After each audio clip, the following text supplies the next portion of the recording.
I got plans when they night. Call up stands, he like, hey, just a fan, right, just a fan, right. I got plans when they night. Call up stands, he like, hey, just a fan, right, just a fan, right. Bullshit won't be tolerated.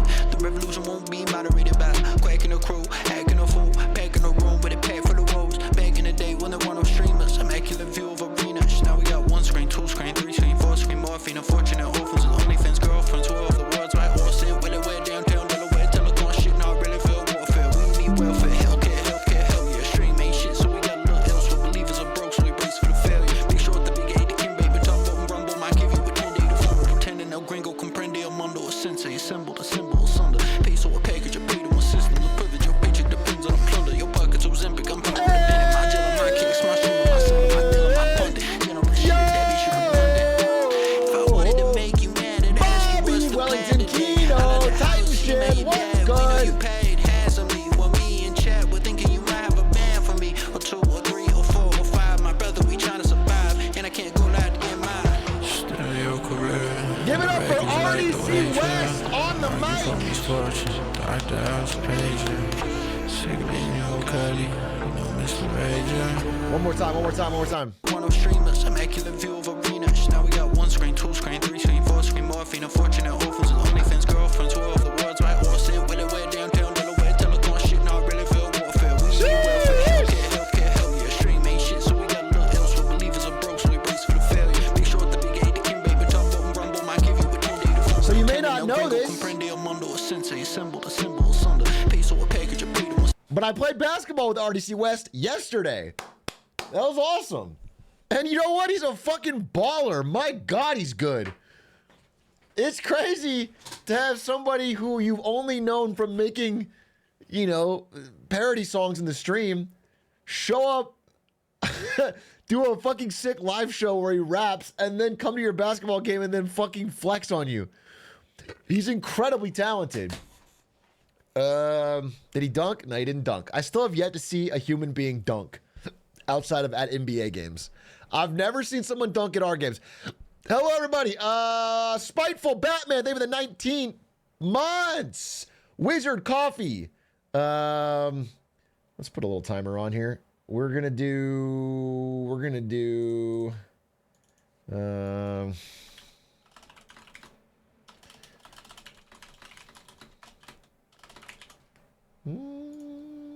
in 30 minutes. Video game Donkey can dunk? No, he can't. No, he can't. Looking good with that green shirt, big A. Yeah, I don't know. It's just a polo. Honestly, I don't love polos because I feel like they look like a golfer. And I don't golf. But it's what I got. It's what I'm wearing. And I don't necessarily mind it.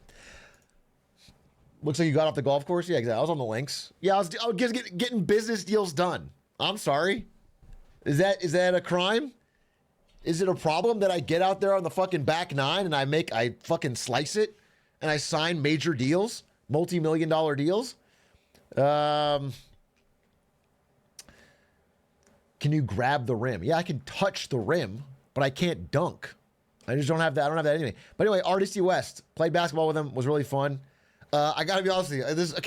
This is an am I the asshole moment, and I want you to actually listen to me before you type YTA. It's an am I the asshole moment, but don't type YTA yet. Okay, you're typing it too early, and it's gonna undercut. I'm not gonna feel like the asshole if you say it so early.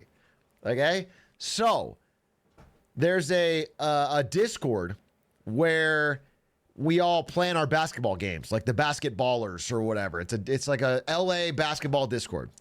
And in that Discord, Aiden goes, all right, we're going to play Sunday at noon, like 3 days before. Sunday at noon's the game. Everybody basketball emoji react if you're going to go. So I emoji react, and then I message RDC, and I was like, hey, if you want to come to our game, it's going to be Sunday at noon, right? Okay? Then, like the day of, I think it's like Sunday morning, Aiden changes it to 5 p.m. Sunday. And I don't see it, notice it, or message RDC West. And so he's there. He shows up at the court at noon and he's like, hey, where is everybody? And I'm like, oh, fuck. I gave him such an apology. Anyway, thankfully, he had some friends in the area and he just hung around and then came back at 5 and we had a great time. But I felt so bad. I was, I felt so bad, dude. Because it looked like I was like, no, but understand, I did nothing intentionally here. And it's fucked up to have the time switched on me. Same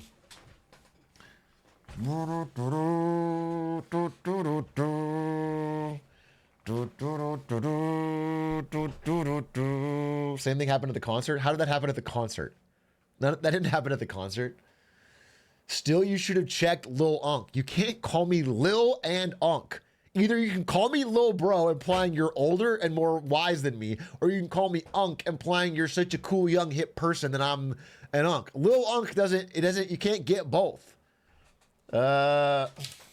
Kevin Hart is a Lil Unk. Well, Kevin Hart is literally little and he's literally an uncle. So two things that I am not.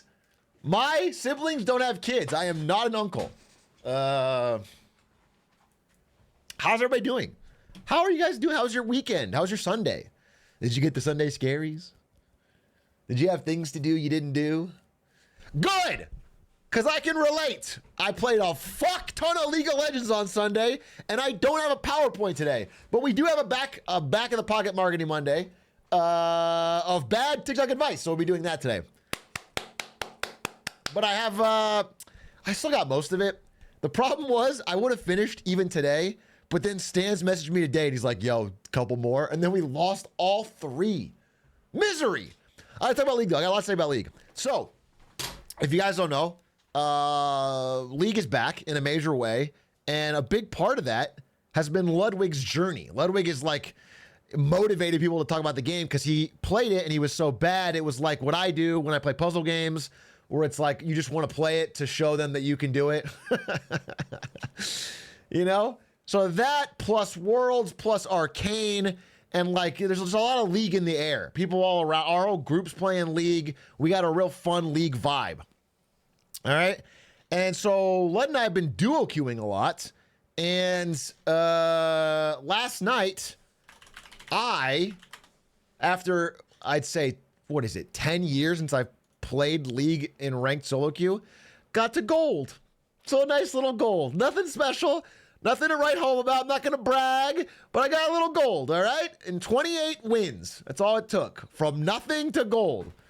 And I did that duoing with Lud, and apparently there's some controversy that I might be boosting Ludwig on his Tyler 1 challenge. Let me be clear, I ain't boosted shit. This is my main account.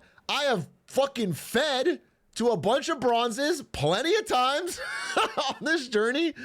I am 100% not boosting, but I saw this on my fucking Reddit.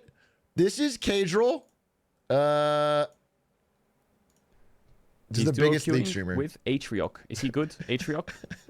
He's gold 4. Wait, if they're duo queuing, he's... Is he good, by the way? This guy knows League of Legends history. He's a historian.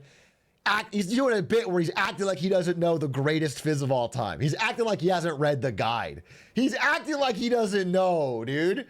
Obviously, the #1 fizz on Mobile Fire. Obviously, the #1 fizz guide on r/League of Legends back in 2012.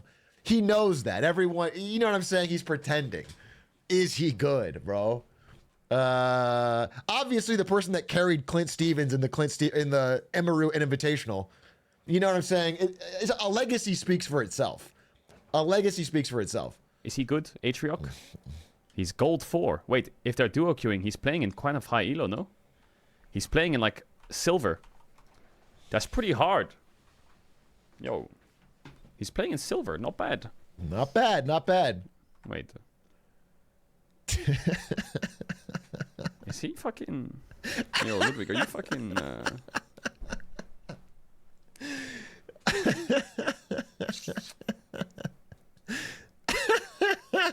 He wants to say boosting so bad.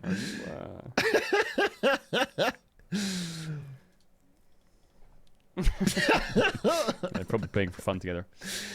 Yeah, we are playing for fun together. And you know what? I'm man enough to admit it. I'm going to say one thing. I want to say one thing just to fucking clear Lud's name a bit here. Hate to do it. Hate to do it because he's been miserable in the group chat. He's been miserable in the group chat, but I will still stand up for my boy Lud. Let me pull up one of these OPGG games that we played last night. Where is it? Where's my name? Let me pull it up. It's probably this game where I go 503 perfect. Guess who's the MVP? Oh no, it's not Lud, but he's higher than me. Close this fucking ad. He's higher than me, bro. This one, 10-1. I did all right, but okay, that was good. That was good by me. This one, MVP Coots. MVP Coots, dude. I'm ninth. I got carried. I straight up got carried.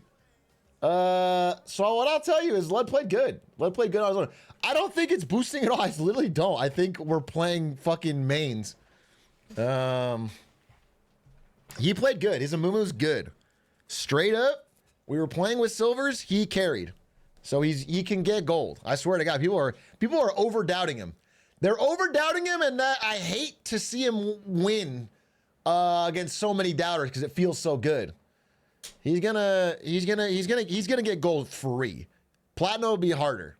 Platinum will be harder, but he's gonna get gold. I promise you. Anyway, that's my honest opinion. I don't think he's boosting. I don't think it's even close. I did have some good stat lines though. I'm not gonna fucking fuck around. My fizz is nasty, dude.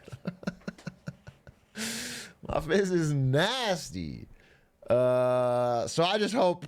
Anyway, we can't. Anyway, what's funny? So next step is that we can no longer duo anyway. And this is the message I sent Lud today.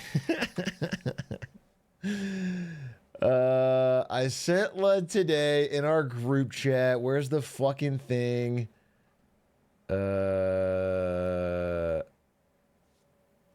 I said, "Lil bro, where is it? Lud stands."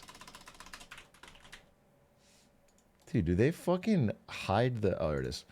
I said, we literally can't duo anymore. Game won't let you till you hit silver. And then everybody argued with me. And then this is the fucking crazy part, okay? So I tell them, I tell Stans and Lud, I say, hey, look, I can't duo with Lud anymore because I'm gold and he's bronze and the game won't let us. And then they get into an argument with me. I'm not kidding. A 1, 2, 3, 4, 5, 6, 7, 8, 9, 10, 11, 12, 13, 14, 15, 16, 17, 18. A 20 message argument where they pull up this chart to prove to me that I'm wrong. My fucking brother in Christ, both of you went to ASU. It's an embarrassment. Neither of them can read the chart. Ludwig literally circles this. I'm like, bro, you're not reading it correctly. You start here and you go to the right. Oh, he literally sent me a screenshot of fucking, look at this. By the way, you can't circle it diagonally. You can't circle it diagonally. Anyway, it didn't fucking work. We can't play. So he's going to have to do this on his own. Maybe with Stanzy. Stanzy can help. But it's not a boost. I swear to God. Stans and I played some games today. We fucking lost fair and square. I have a few glimmers sometimes, but I have nothing left. It's been too long, dude. I play this game, and I realize that everyone's good now. All the shit I thought was fancy 12 years ago is normal now. I got nothing. I'm not gonna act up a fool. I'm fairly washed. But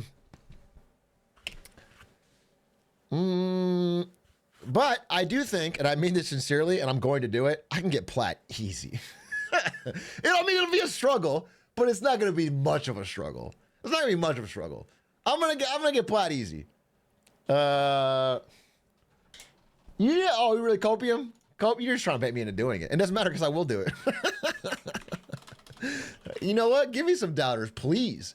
Give me some journey. When you got stat lines like this, you know what I'm saying? It's just like not.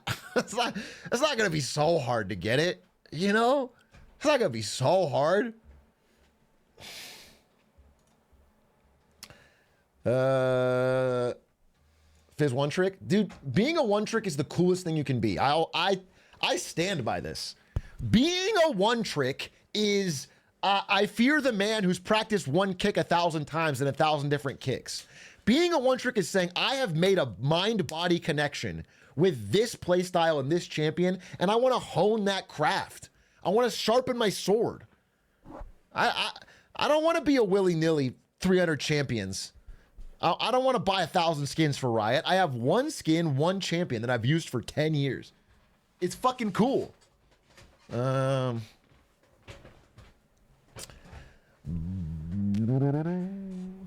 Cadril says the best way to learn the game is to be one trick. Yeah. Well, Cadril says things. I say things. We both are great League players. Let's not, you know what I'm saying? Let's not put it on a pedestal. Whatever I say or he say, it's like the same. It's just two great legends giving advice. Don't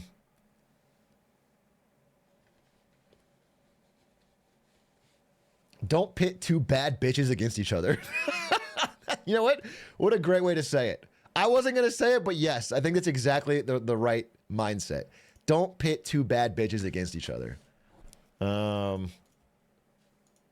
really liked Cadrill's stream when T1 won. I guess what I've realized is that this applies to League of Legends and this applies to life. It's only good when T1 is winning. Do you know what I'm saying? You know what I'm saying? Does that fucking track? It's like once T1 is winning, you see, Travis Gafford did an interview with Faker today. My fucking goat. And this is the interview. What's up, Spec? He asked him, do you have a favorite anime? He goes, Anime? Mm-hmm. I don't see any anime. I don't see any anime. He says, Sorry. I don't drink. you got a favorite beer? He says, I don't drink. You don't drink. Okay, well, there goes the answer. I never drink. I don't want He says, do you have a favorite movie or TV show? I don't watch either. Bro just plays League of Legends. That's my GOAT. That is my GOAT. That is my fucking 4-time, dude. Probably 5 times. He does read books, by the way. Neither. And last question. Last year, I interviewed you and we talked about books that you read. Are you reading any books right now, or do you have any book recommendations for anyone? And you expect him to say nothing. Just like, I don't do that because he's a gamer. But he does read. 지금 뭐 그 과학책 읽고 있고요. He could easily answer in English, but chooses not to as a flex. 다정한 것이 사랑 남는다. Reading non-fiction fucking history books. 그거 읽고 있고. Giga Chad, dude. Faker's built different.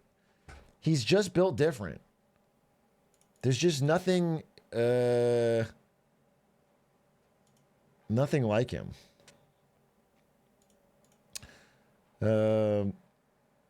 The BLGT was so hype. It was so hype. It was so sick. It was so nasty. I don't know if Xi Jinping was watching, but that was the rank 1 China seed versus T1, and they did lose. I don't know. Don't know if we're just. I just want him to be ready. I just want Xi Jinping to be ready for another letdown year.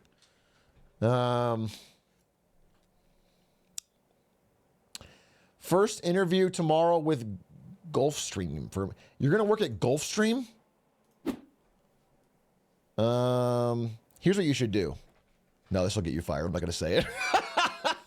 I feel like just putting it out there will get you fired.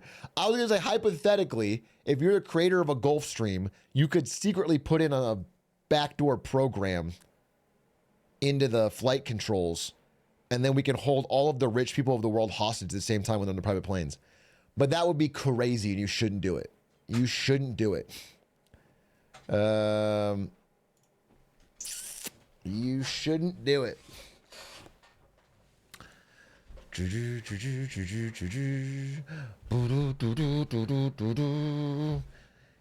Atrioc, is this fraud? I love when my chat asks me that. I love that because it's never fraud. It's always a good idea.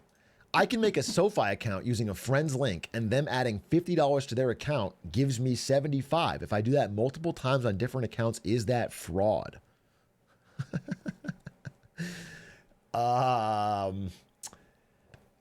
I think If you start making fake accounts, yes. If you are referring real friends who are going to use SoFi, then no. That's what I'll tell you. But if they find out that you are somehow creating fake aliases or email addresses to sign up for SoFi to make you get money, then they will. I don't know what they can do, though, other than close your account, which could be very annoying on its own. Why is exploiting a poorly designed system fraud? It's the designer's fault. If you can believe it, that is not how the law sees it. It's the same with that ATM hack where you can withdraw money. If you know you're getting money you haven't earned, the law will smack you down, dude. Doesn't matter if it's their mistake. Same thing with like card counting or not card counting, but like if you find out that there's like a tilted wheel on roulette and you abuse it on the casino, they can get you. I think they can refuse to pay you the money, and also maybe you might be legally liable. There's like things you can do. Yeah, any advantage play situation, even if it's their fault, they can get you. They won't do that to you, they'll just kill you. That's so old school, dude.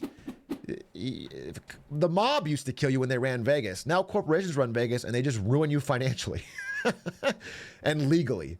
They don't need to kill you. They don't have to break your legs, bro. They're too big for that.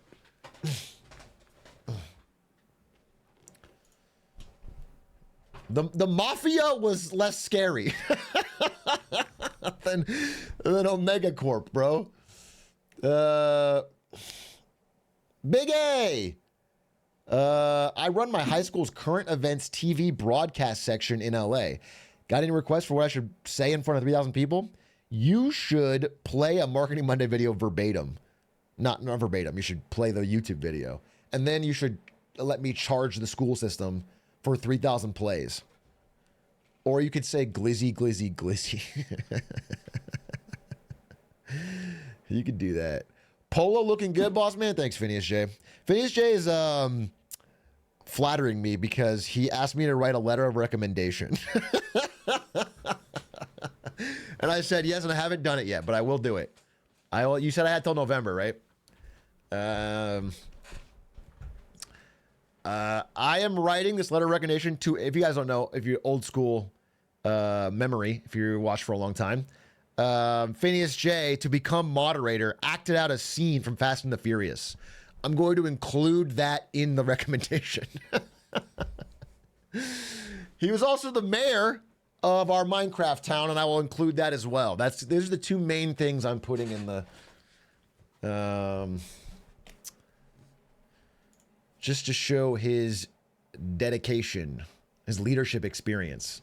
Colleges love that? Yes, sir. It's not for college. I think maybe for, what is it for again? I'm sorry. I should know this. Let's see. Law school. Law school is what it is. It's for Harvard. With what I write, he'll get into Harvard. Whether he takes it is up to him, but I will get him into Harvard. Bro, just chat GPT the rec letter. As an AI language model, I can't say glizzy, glizzy, glizzy, glizzy, coffee, coffee, Minecraft mayor, but I sure would like to. Yeah, I'll get him into Harvard of the Southwest, and that's the best thing that you can go to.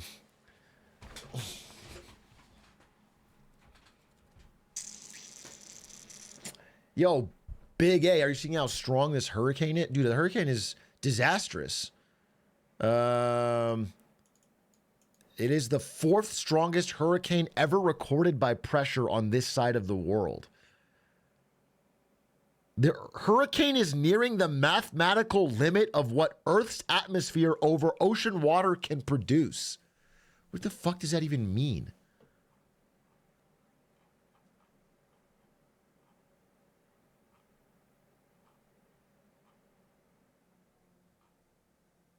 What the fuck does that even mean?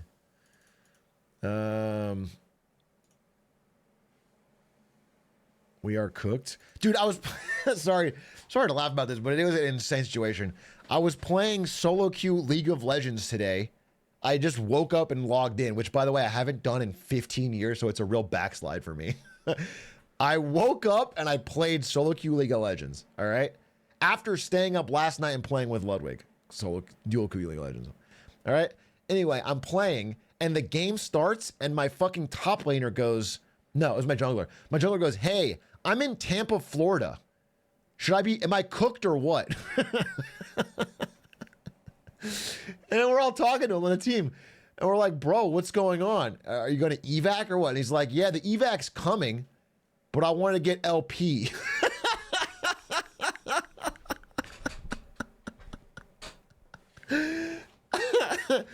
That shit's crazy. And then, just to follow through, we all lost lane. He went AFK. After 15 minutes, I don't know if it was because we were losing or because he got fucking hit with a hurricane, but he just went AFK after 15 minutes, which is crazy.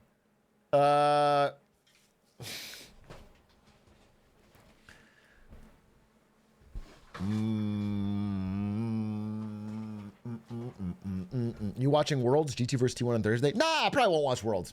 Nah, I just wear a T1 tattoo, talk about Worlds every single T1 game, open the stream by talking about it, posted faker images twice in the past 2 days. I'm probably gonna skip it. Great question. I'm probably gonna not watch it. Thanks for bringing that up. Of course I'm gonna fucking watch it. Yeah, I'm gonna fucking skip T1 games.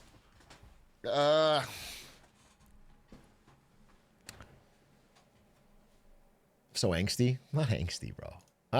You know what? A little League of Legends will do that to you. I'll tell you what. A little League of Legends will do that to you. It'll cook you right up. Cook up your mental. I've been all right. That's the main thing about, what's this? Big A, have you ever had to deal with a terrible manager who doesn't want to manage? A terrible manager who doesn't want to manage.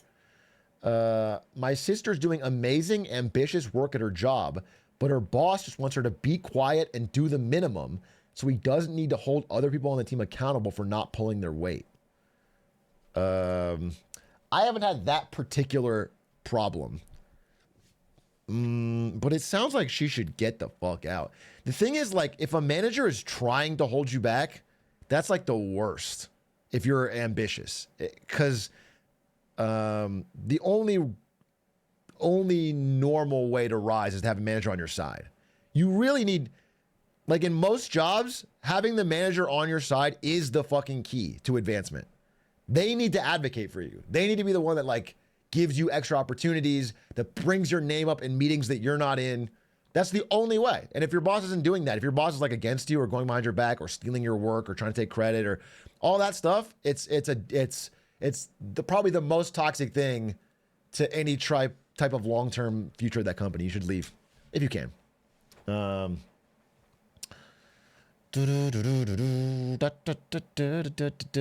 Hey, Big A, how do you respond to the allegations that you're bringing sexy back?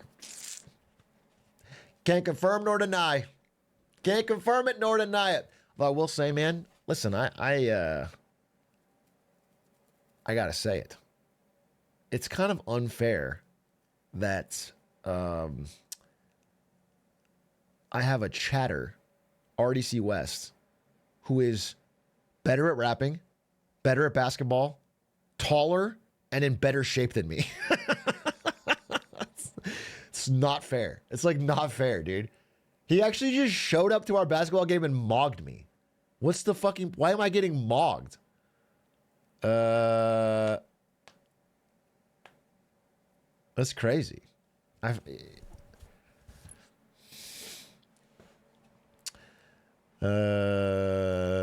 too kind. Thanks for the carry, bro. Thanks for the carry. And we won, by the way. Me, RDC, we had 20 people. It was the biggest basketball group we've ever had. Everybody showed up. We split into teams of 4 teams of 5.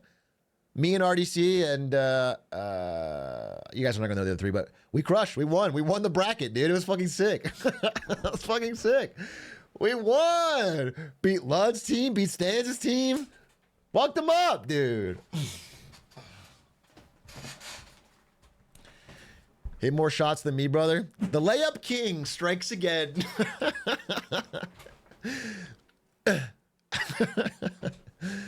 Layup King, the long ones. See who's got them all. Atrioc, I have a bar raiser interview today at an e-commerce company for a business analyst position, and I was wondering if you could drop me some tips one time for the one as an ex-Amazon employee. Sorry, when you say e-commerce company, do you mean Amazon and you're being devious or what? Like why ex-Amazon? Why not ex-Nvidia? Why Amazon specifically? Or you just mean e-commerce? I also don't know what a bar raiser interview is, by the way. Is that a common parlance that I've totally not heard of? Bar raiser interview. Oh my God. It's an interview. Well, the thing is, I wasn't hired by Amazon. I was hired by Twitch, and then Twitch was bought by Amazon, and I became an Amazon employee. So I've never done the Amazon bar raiser interview. And when we hired, we didn't do this. Interesting. A bar raiser interview. You guys are wondering what's going on. An Amazon bar raiser interview is an interview conducted by a bar raiser who's an objective third party.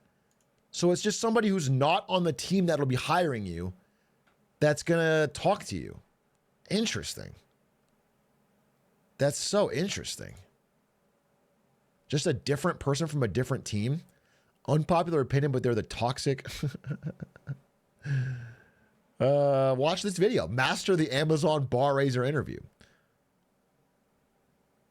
That's interesting. I don't have a lot of experience with this. I don't know if someone's tried it, but it sounds odd, dude. It sounds like that person is going to have no fucking idea who you're working with and what you're doing. And like what your job's going to be. And like, maybe it's just a vibe check and like a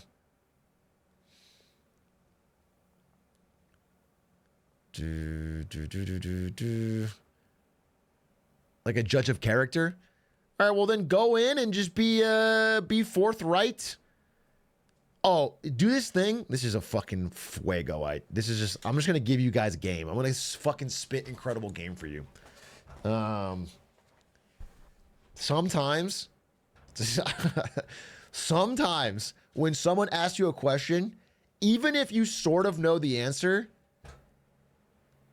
making a big deal about saying, I really don't know that one, but this is how I'd figure it out. People, they fucking cream for that. They love it, dude. If you say with a confident tone, like eye contact, I don't know. I don't think I know that one, but my God, it's a total unlock. It's a people. This guy's character is off the charts. This guy, especially, even if you do know the answer, then you could say, I don't know, but this is how to figure it out. And then showing that you basically know it anyway. It's like it shows humility. It's incredible. You can spam that. Well, don't spam it, actually. Spamming it, you sound dumb as hell. Hey, what's your name? I don't know that one, but this is how I'd figure it out. Go check my birth certificate.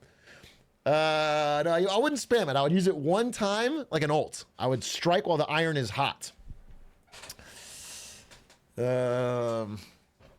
Just don't. The thing about an I don't know, if you say I don't know in like a shameful, head down, like depressed way, miserable. But if you say I don't know confidently, people love it. If you go, I really don't know. I don't know the answer to that question. They fucking, it's interview crack, dude. I swear to God.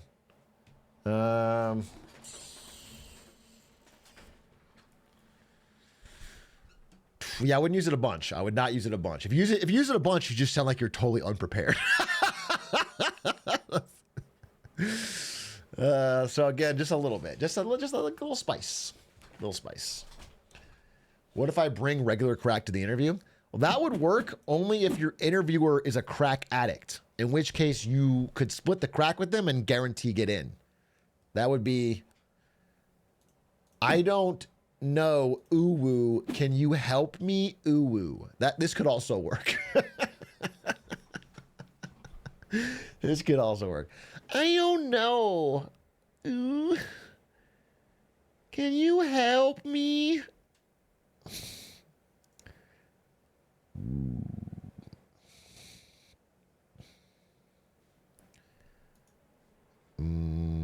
I don't know. Wait, what is this? But I would love to brainstorm with you ideas on how we can work together and solve this. I think this would be a terrible answer. You don't want to put it on them. You can talk through your thought process and how you'd solve it, but you don't want it to be like, hey, I would brainstorm with you. I'm gonna make you work. I don't think that would work. I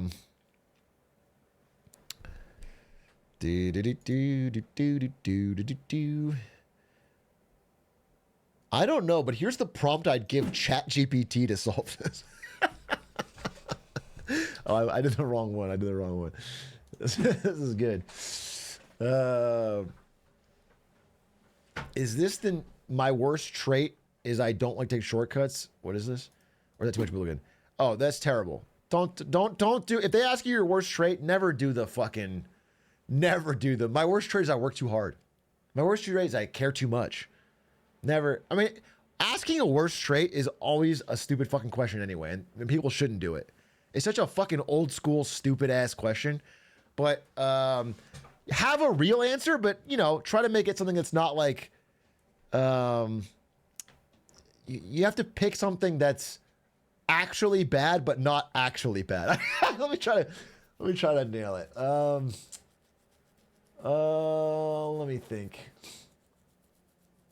What's a fucking? It can't be something like laziness. It can't be like. Yeah, it's like bad, but what you've been working on. One it could be like, regular communicate. Like sometimes I, can get down a rabbit hole and keep working and forget to give the rest of the team email updates and like keep them in the loop. And so I've been working on that and, whatever, something like that where it's like, hey, I'm working really fucking hard, but yeah, so something like that's real, but not. I wouldn't do, if you say it's like, hey man, sometimes I just fucking sleep through work. Sometimes I'm just fucking don't give a shit. I'm lazy as fuck, boy. That shit don't work. Oh, that's a great one. Dude, that's a fucking excellent one. Wait, someone just said it.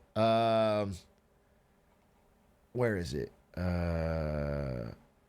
Oh, dude, he said, yeah, I find that I have difficulty sometimes with organization, so I've been really working hard on getting techniques to address it. I've been using note-taking apps and that's so simple because organization is such a vague catch-all, but it's like real, and it's something you could like always be trying to improve on, so you can say like, here's 3 things on, whatever. That's good. That's a good answer because organization's real, but it's not real enough to be like disqualifying unless you're applying for like a highly organized job.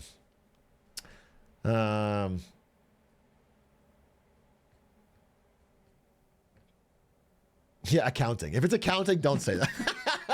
My worst trait is I fucking hate numbers. Honestly, I get bored. When I see these numbers, I get fucking bored. I cannot keep track of them. I'm just not very good at it. Enron hires you. What if I say my worst trait is I'm a prankster?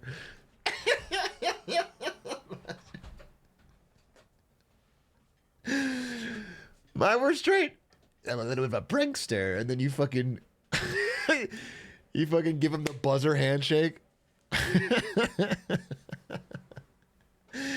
I'm just a little tricky little guy. Have a seat, and then it's a fart whoopee cushion. Yeah,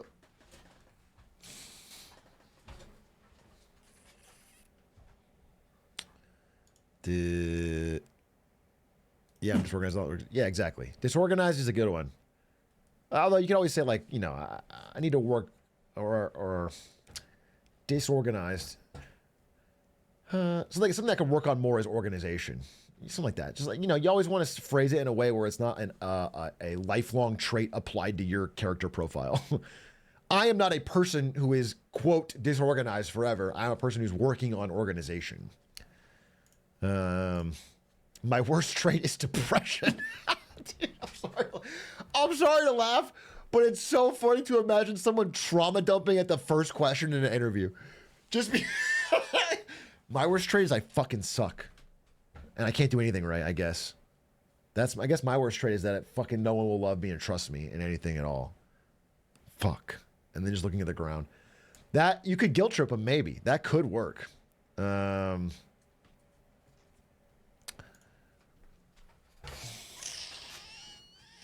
When do you... So anyway, when do I start?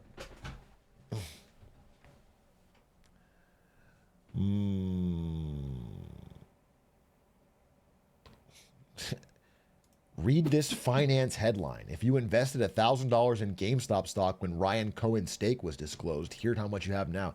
Why are you linking me this? Are you a bot? This is an AI generated Yahoo Finance article. They generate 15 things a day. They just pick a random stock that has risen. What is this? This is a headline that we have to read. There's 100,000 of these articles every single day. I'm not kidding. This is how much you'd have if you'd invested $1,000 in Nvidia at IPO, Amazon at IPO, Meta at IPO. Because people love it. Boomers just love clicking on things they could have bought. And by the answer is you would have $12,000. Okay, you'd have 12x your money. I'm writing from Russia, but I'm not a bot, I swear. All right. All right, Vladimir. You got to finance the war with GameStop stock, bro?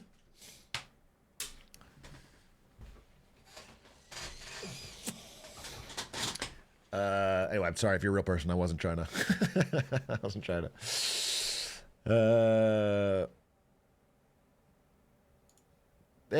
Zig Money, thank you for the 3 months. 200 Gex, thank you for the 3 months.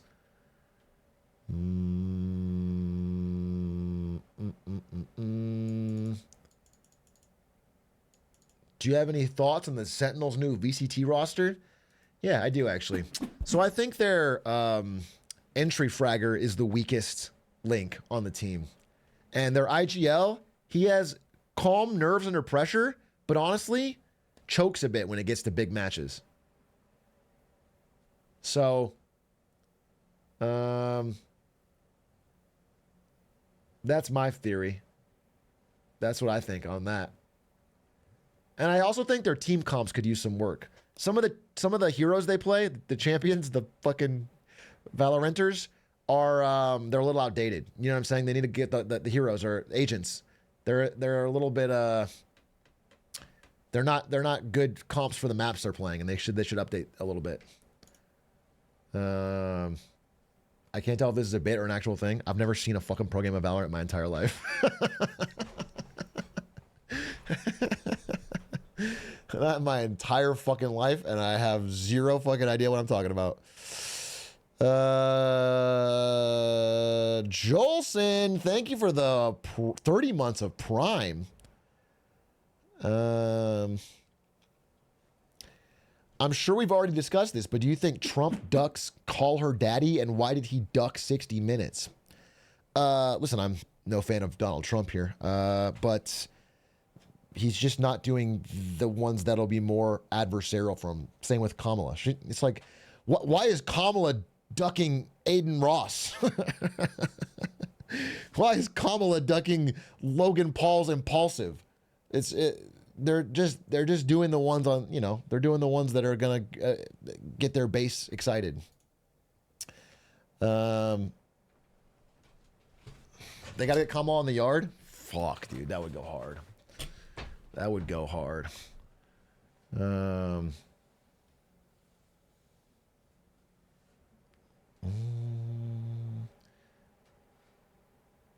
Slime would be like, "Who are you?"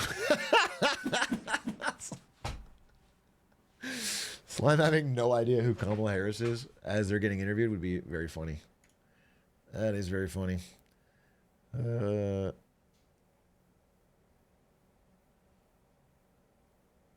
Also worth noting that traditional media interviews are going to reach people who are already decided. Yeah, but you're not really understanding his question because he's talking about Call Her Daddy, right? Which is not traditional media interviews. It's like it's the #2 podcast in America.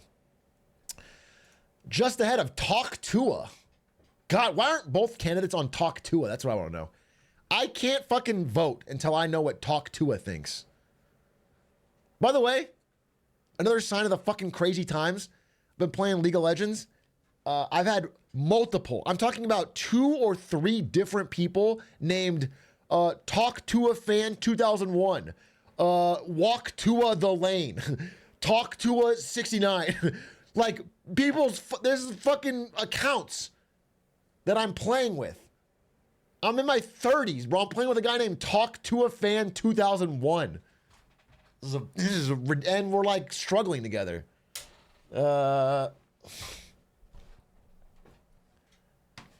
This shit crazy. Bigs 06, I think of the 49 months. Big A, my wife wants to start playing games together. Any good recommendations? Playing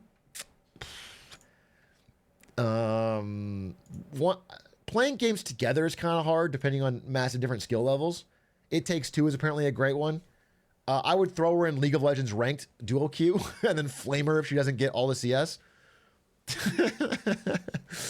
But what I do with Ari is we put her laptop on the TV and I will just like half coach, half watch her play games like Slay the Spire or Magic the Gathering. Yesterday night, shout outs to Ari. She got platinum, baby. Platinum in Magic the Gathering draft arena. I don't backseat. No, I don't backseat. I don't backseat. She fucking 7-2 to draft, which is fucking incredible, against golds and plats, and got plat. She's a beast. Duskmorn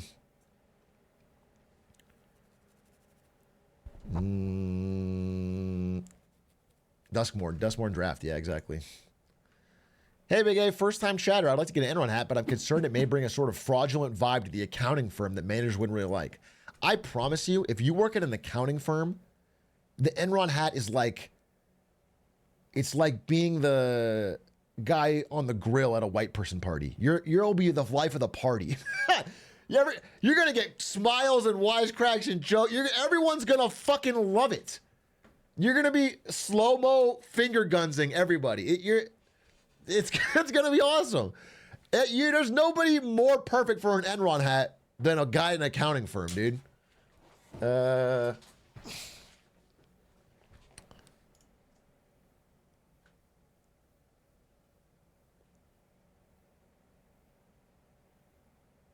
Hey, Big A, I'm currently finishing my master's in economics. I'm thinking about getting a master's in financial engineering due to overlapping credits. But honestly, I'm thinking about becoming a monk. Would love your thoughts. Dude doing a double master's, realizing he wants to be a monk. Very relatable, normal. Yeah. By the way, I've only heard of financial engineering in the context of people trying to commit fraud. Am I crazy? When I hear financial engineering, I think trying to hide things off books so that but anyway, I think you'll be fine, and I think you seem like you're a smart person doing difficult educational achievements, and once you get through it, you'll be good. But you could also become a monk and then be happy.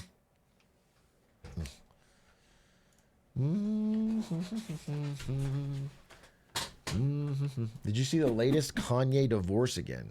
No, I haven't kept up with the Kanye divorce, I'll be honest with you. My friend's cousin was a prodigy at Berkeley. He became a monk during his senior year. That's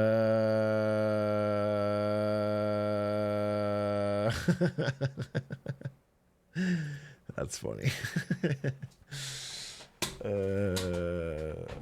Prodigy at Berkeley. Was he Evan Gao? If you became a monk, can you still watch MM? Yeah, but it would change to Monking Monday, which would be kind of fire. If there was a monk that did like a Monday-based stream where they just talked about meditation Mondays. The monks have jobs. It's funny because is there like monasteries you can actually go to in America? Like if you become a monk, do you have to go to Tibet or something to find? And like if everybody wanted to do it, they'd have to say no, right? Like they can't give everybody free food, room, and board.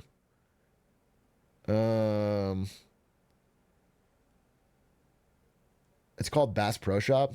I unironically think if you had like a good manager at Bass Pro Shop and you lived in a low cost of living area and the customers all liked going there, that's not that bad. That's kind of, and then just you got your hobbies outside of it, and you kind of like, you know, you're excited about outdoorsy stuff. That's kind of like a modern day monk. Yeah, you fish on the weekends.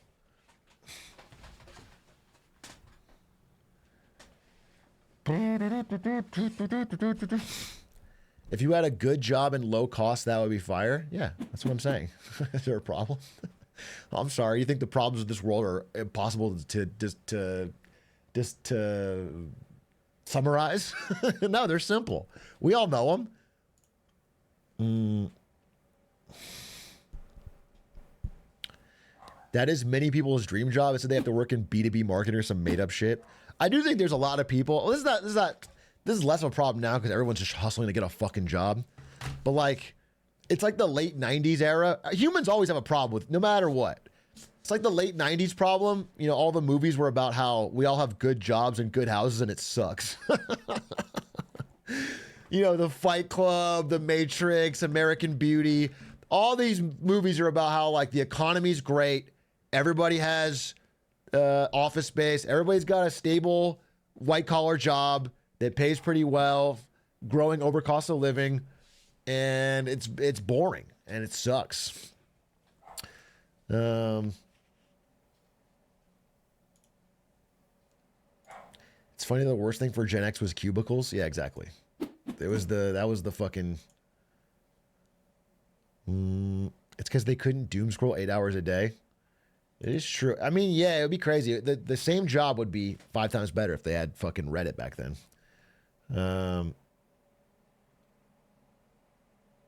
Any good book recs? Any good book recs? I'm reading a fiction book right now for a book club. It's called Circe by Madeline Miller. So I'm reading that. But I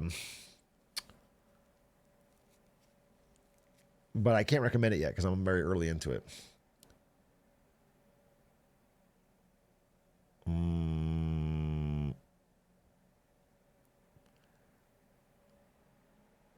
Book club, can he get any older? I can't.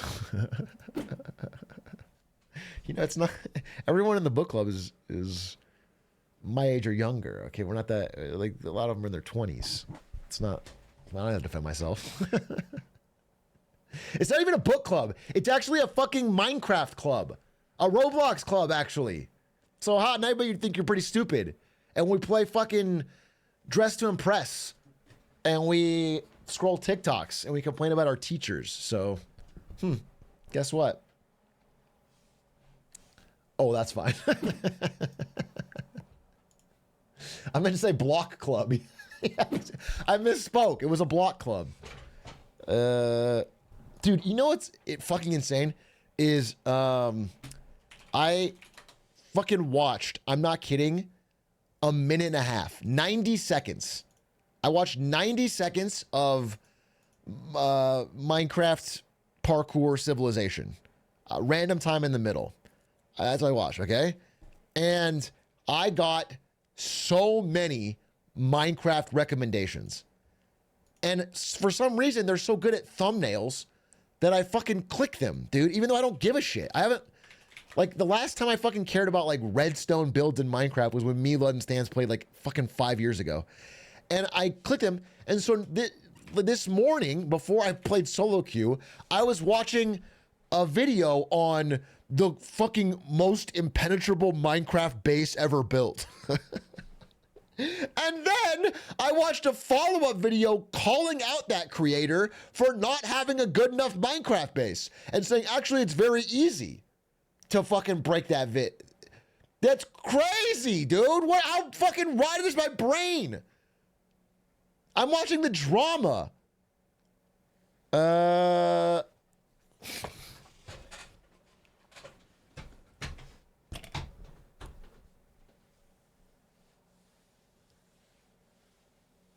This is the conversation my 9-year-old nephew has with me. Ow. Ow. Ouch. Ouch. And it was crazy is all of these Minecraft videos. I mean, look, they're like watching soap cutting, not unblinking. It's like opening a soap cutting video full screen, only one monitor and staring at it. It's what it feels. It's like it's more highly advanced because they just build a thing and then it cuts fast and all the editing is designed to just never let you click away. It's fucking crazy. And you know, I realize after I'm done that I don't care. but like while I'm watching it, it's like, yeah, I got to see what happens.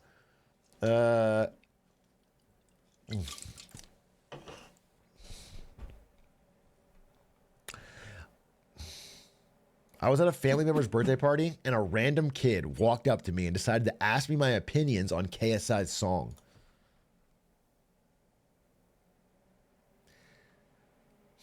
What'd you tell him? From the ring to the screen to the king, I'm the... Fuck, I never get it right. I never get it right. From the screen to the ring to the pen, I'm the king.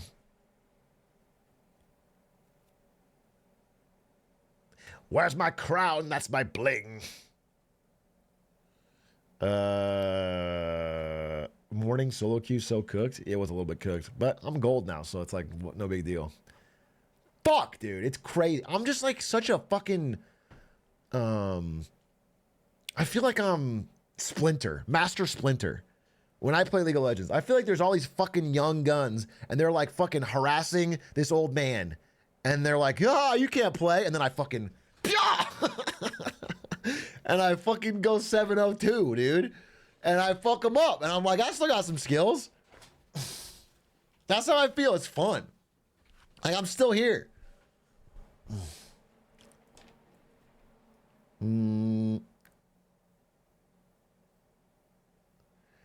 I was going to ask if you watched KSI growing up, then realized you're older than him. First of all, unnecessary. Second of all, it's not a fucking treat that you watched KSI growing up. It's not a don't brag about that. That means you're part of a really brain rotted generation. You're fucked up, dude.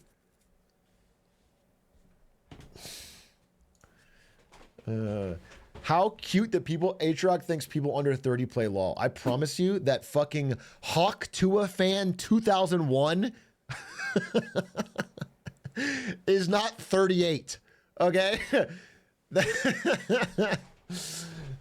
That dude is playing League, and he is young. You have no idea how hype the Sidemen beef was. You have no idea how hype it is to read a book. Okay? So we'll call it even. There's both things we can learn from each other.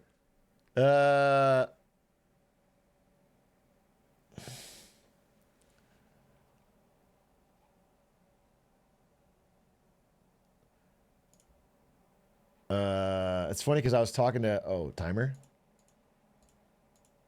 Give me 10 more minutes, bro. We're having a good time. It is cosmetic. This one's pretty. We can do this anytime. We can do. I mean, this is not like a. Plus, I started an hour early. Had a situation where I was talking to a senior at Tencent this weekend and got to try Muay Thai, and I could share what I had learned from stream. Thank you, Big A. You were talking to a senior executive at Tencent, and you tried a Chinese alcohol that I'm not pronouncing correctly. Is that correct? And then you share what you learned here. Was he receptive? What did you, I mean, what?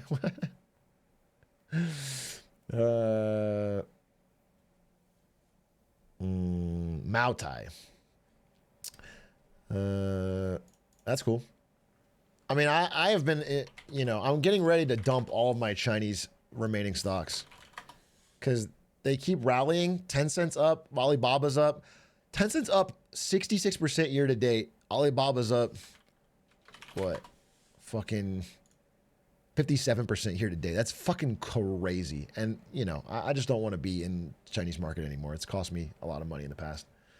I just don't want to be in it, so I'm going to take the money and run. That reminds me, I still have Tencent shares from my time at Riot. Sheesh.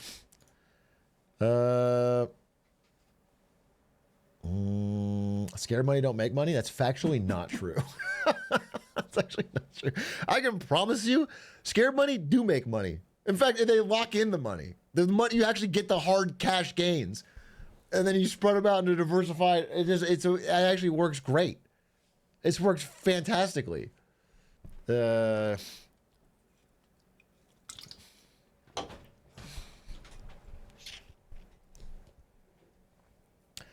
Any chance of 9 Sols in the future? How was Charlie's playthrough? I know he played it a bunch. Listen, the game looks great. I don't. There's definitely a chance. I don't know when. But the next game I'm playing is this Saturday. I'm playing Soma. This Saturday I'm playing Soma start to finish. Full day, Soma. It sounds fun. It sounds up my alley. Sounds interesting.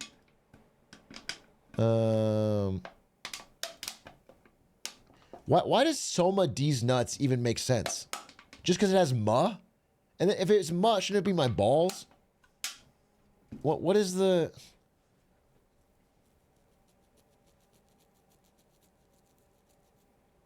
Soma D's nuts, but what is... like, it's not... First of all, I said Soma. So it's not like you baited me into it. And second of all, you just can't... You could do that with any fucking phrase.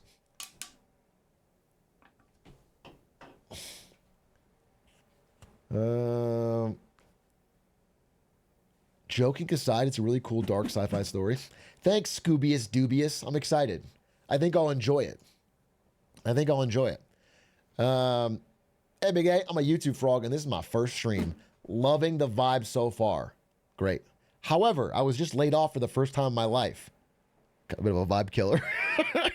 Okay. I'm not trying to call you out, Cake Master, but you always said if you go into a room with great vibes and start talking about your layoff, it's a bit of a vibe killer. I just want you to understand. I lost your message. Wait, where is it? I just filed for unemployment and learned how shit the whole thing is. Plus, it hardly pays enough. Any advice or thoughts? I don't have any advice. I mean, I don't have any. My thoughts are I feel for you. Sincerely feel for you. I hope you land on your feet. Understand you're not the only one going through this. Understand it's an extremely tough time. There is a Marketing Monday Discord where we have people talking about specific advice for industries. I'd give that a shot. Ask some questions. But your situation brings up a good point, which is that I am... there's this idea that people are not even bothering to file for unemployment because they have the outlet of gig jobs like Uber, Uber Eats driving, DoorDash, Lyft, etc. Because the unemployment benefits are a pain in the ass to file, like a whole fucking thing, and it doesn't give you very much. And I think you can't do other stuff while you're doing it. So it's a lot of people that would normally be filing for unemployment aren't doing it, and it's fucking with the numbers. It's a lot of hoops to jump through. They can be slow as fuck. Yeah, exactly. So that is something I've been reading more about lately. That has me concerned, obviously.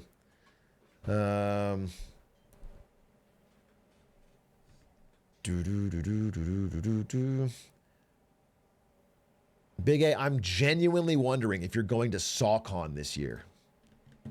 Thanks, man. I'm not going to SawCon. I'm not going to SawCon. So.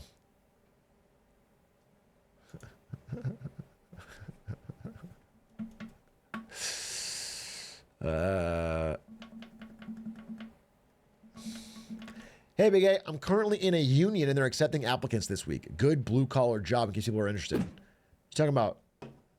well, you didn't say what it was. Just in case people are interested, I'm in a union with good blue collar jobs. That's really vague, bro. Just figure it out. Just Google a union. What do you fucking? You gotta give them something they can search. No info, Andy. I'm in a great job. We're hiring, by the way. No more information. I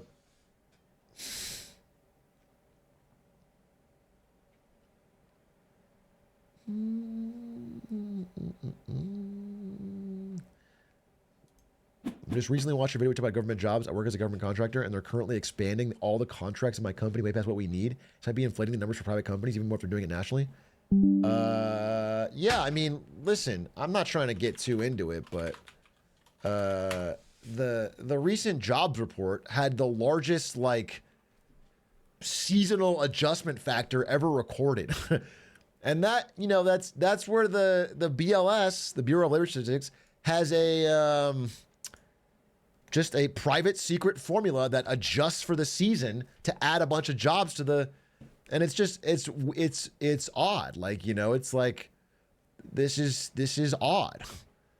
As well, the whole thing comes by survey, and the survey response rate is dropping to the lowest since 2002. Businesses aren't even filling it out. The extremely low response rate to the payroll survey waves a red flag. We think that small businesses are disproportionately late responders and cutting back on hiring more than large businesses. We're convinced that September's print will be revised much lower in the coming months. That's what I said. This article came out today, but this is what I said before. I'm not 100%, but you know, when you look into it, if you go into chart A8, if you guys are real nerds and want to go fucking open the BLS and go down chart A8, you can see I did the fucking numbers. I added it up, and I made a little Excel sheet actually. Here it fucking is. Dude, I made this. I just pulled it out. I forgot I had it open. I did this. Look. This is fucking government jobs. September had, for some reason, out of the blue, 785,000 new government jobs. Just had it open. I just don't close anything. And then private payrolls is only 133. So, like, this could get revised down, and this seems really suspect. Well, sus. So, I'm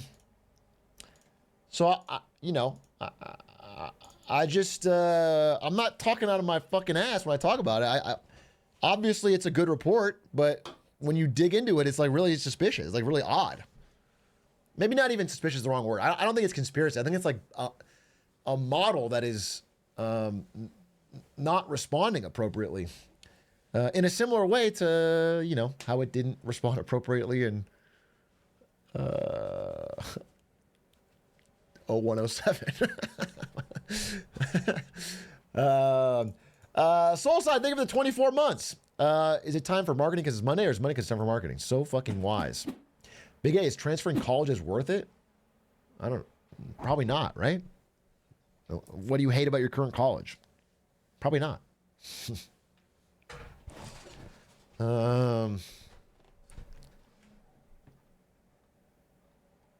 What can I help? Yeah, it's a lack of context question.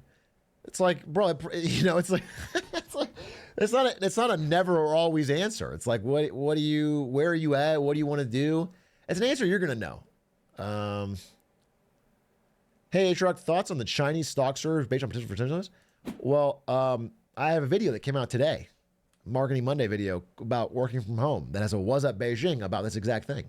Check it out, :36. But you're a first-time chatter, which makes me think you came here from that video. So it's weird. You're asking me a question about the video you just possibly watched.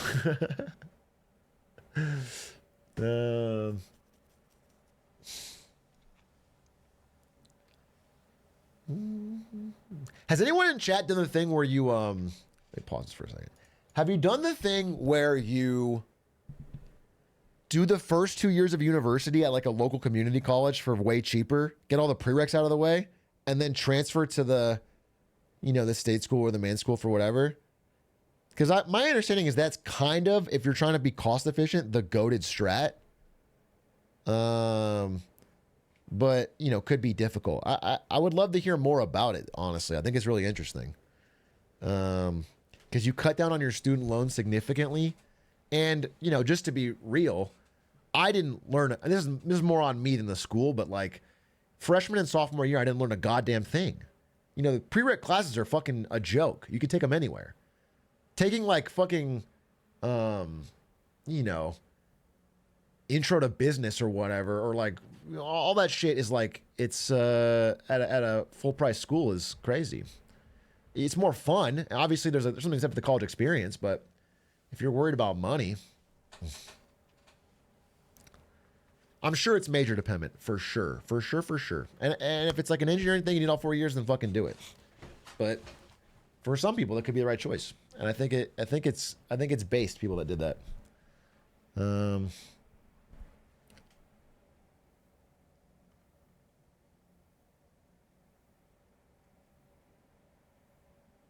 It was 30% of the price, got me more personal education because the classes were a tenth of the university size, more intimate opportunities with important connections, was engineering major.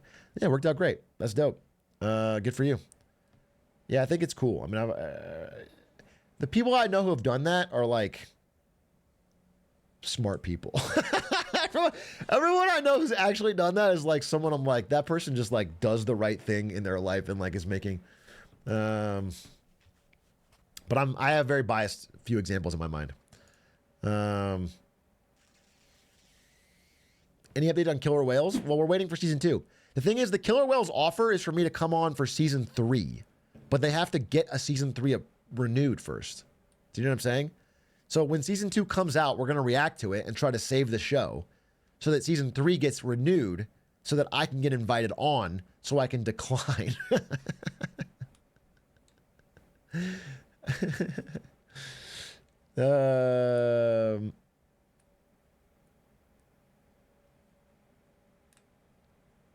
6 seasons in a movie? Yeah, exactly. Have you seen the new Halo Studios announcement? No. There's a Halo Studios announcement? What does that mean? Halo Studios, A New Dawn. What is this? Chris Matthews, take 1. Mark. This is Casey Wu, take 1. Mark. I was told that I can just be my authentic self, Chris. For 6 years, I don't want to be in front of a camera. There's so much to do and so much fun to be had when you play Halo that I feel like I never run out of things to do. I love intricate stories that take place across lots of different worlds, have lots of different meaningful characters. What made Halo successful at the beginning? What is the legacy of Halo, and what's the soul that we want to bring forward, and what's the craft of making Halo games, and how do we set our studio at best to go deliver on that? We knew we had to make a change in order to take us into the future. When I first heard about Halo moving to Unreal Engine, my first thought was, this is going to be a really hard secret to keep. I think fans are going to be excited about the future of Halo because of the possibilities that are afforded us by using Unreal. Before, we really had to split our focus in thinking about building an engine, supporting it, being really kind of a tech company and a studio at the same time. Since we've made the change to shift to UE, we can bring Halo forward in ways that people have never seen before while still being true to what Halo is. The Foundry project was... Why is this 6 minutes long? I mean, it's interesting. Why is it 6 minutes, bro? Just fucking, yeah, you're moving to Unreal. An effort to show ourselves how far we can push things using Unreal 5. I mean, this is like a, you know, they're making it seem like a fucking massive choice. And it sounds like it's like cost cutting. It's like, we don't want to have all these people maintaining and building an engine. We're just going to use the fucking big popular one. Our new studio art director, Chris, came to me and said, hey, I have this crazy idea. He said, hey, there's this thing called Project Foundry that I want to do. Let's make it happen. Foundry specific. I mean, it could be good. You know, it's easier to build in an established engine than make everything in your own. Damn, Unreal is like the fucking powerhouse of Epic Games, huh?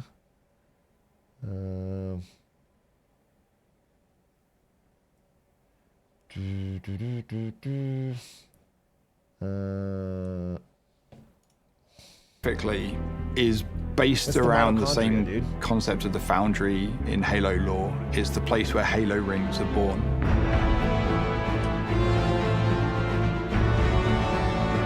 It's not a game, it's a research project for our studio so we can prepare ourselves for the next steps of making Halo games. Those look good.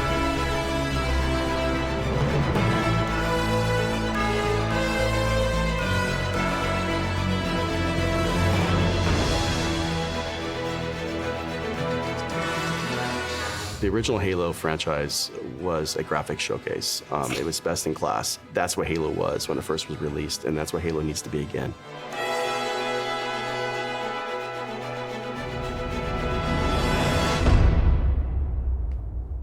Can I say it? This is gonna get me fucking scorched. I'm gonna say it anyway. The real heart and soul of Halo is split screen multiplayer. And once that died, so did the soul of Halo. You can never recapture it because we'll never play around one TV again. It's not. And every attempt, doesn't matter how good they make the game, it'll just, people are going to try and recapture a magic that doesn't exist. That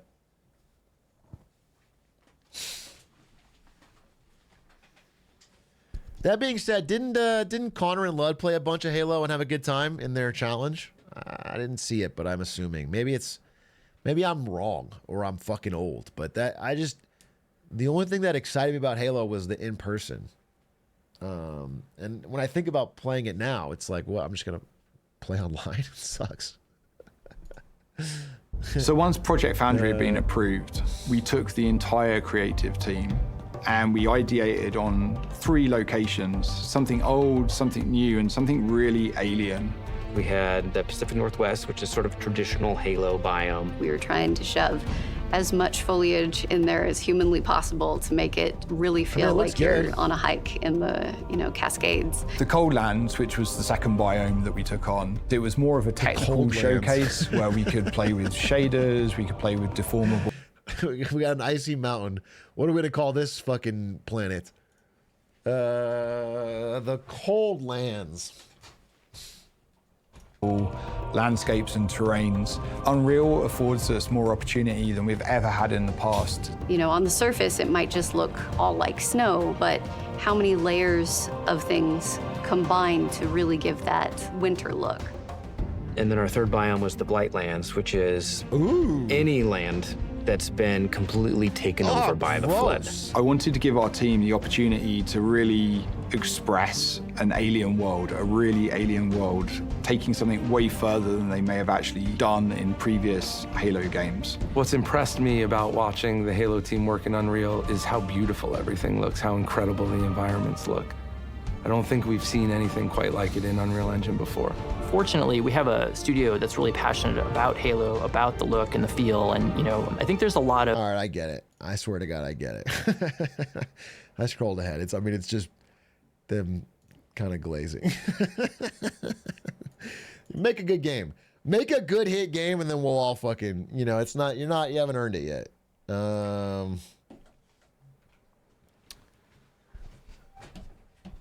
Yeah, we made a tech demo in UE5 6-minute video. That's essentially what it is. Not to be too critical here, but that's not a. You haven't done anything yet.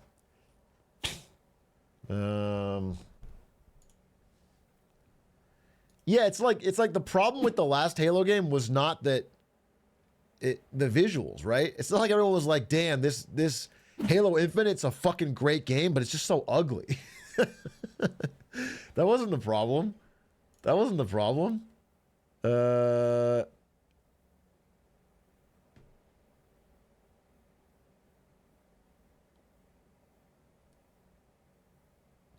Do you know how many games use Unreal Engine? A lot. A fucking lot. A ton of games use Unreal. Does Fortnite own it? Epic Games owns it. They also own Fortnite. Epic Games owning Unreal and being the masters of Unreal Engine and making Fortnite in Unreal has given them the ability to fucking crank out new features and assets so quickly. It's one of the things that made Fortnite leapfrog over PUBG was that,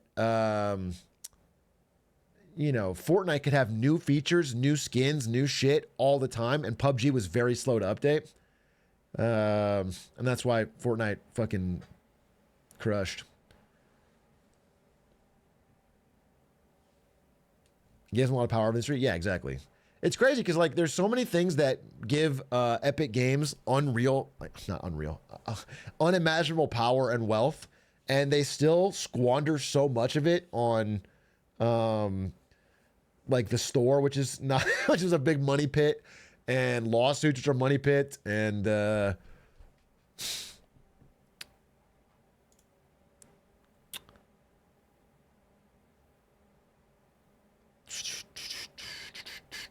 do you think Epic paid the Halo team or the other way around? Video feels like an ad, but Epic's my guess is that the Halo team spent a fuck ton of money and hiring people and time to build the engine they used, and they realized it wasn't worth it. And so for the next game, rather than try to do that again, they said, fuck it, we'll just go the off-the-shelf most popular engine, Unreal.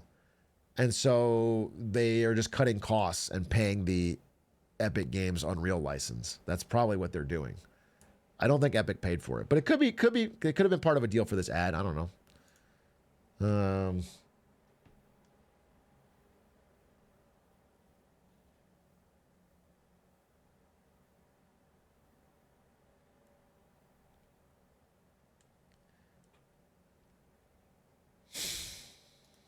The fact that CDPR dropped their engine? Damn, everybody's it's all consolidating, dude. It's Unreal and Unity and that's it. Wow. The last holdout would be like Call of Duty has an engine, right? They have like the Frostbite engine or something. Am I crazy? Oh, the Bethesda. Bethesda should drop their shit-ass engine. My God. That's Battlefield. I'm thinking Battlefield. Sorry, Battlefield is Frostbite. Bethesda should make a game in Unreal fucking tomorrow. That would be awesome.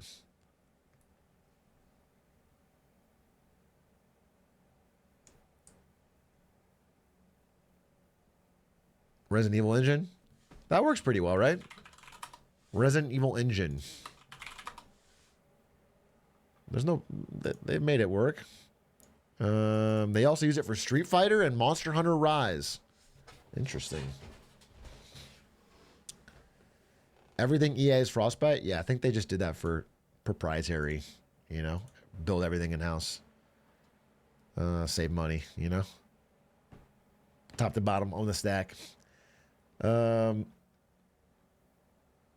has their own engine? Yeah, dude. They do. Nintendo's been on a lawsuit streak. My God. They...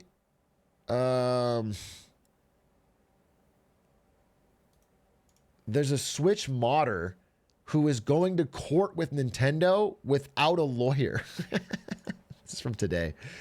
A Switch modder who's been sued by Nintendo is going to court and going Giga Chad by himself, no lawyer. They're gonna literally gun him down in the courtroom. Fucking Miyamoto himself is gonna slice his head off with a fucking samurai sword in front of the judge and then walk out. If you don't have a fucking crack team, but they're also suing Palworld, of course. And if you look into that, it's pretty crazy because Nintendo has all of these patents that they're vague enough to apply to almost every game, and they just hold them, and they've only deployed it for this Palworld situation. They're just fucking, it's very interesting. They like been saving up their ammo because they don't want it to get taken away because they know it's kind of abusive, and they're just using it to fucking knock Power World out. They shut down an emulator 6 days ago. They what else? They've done so. There's been so many lawsuits. Yeah,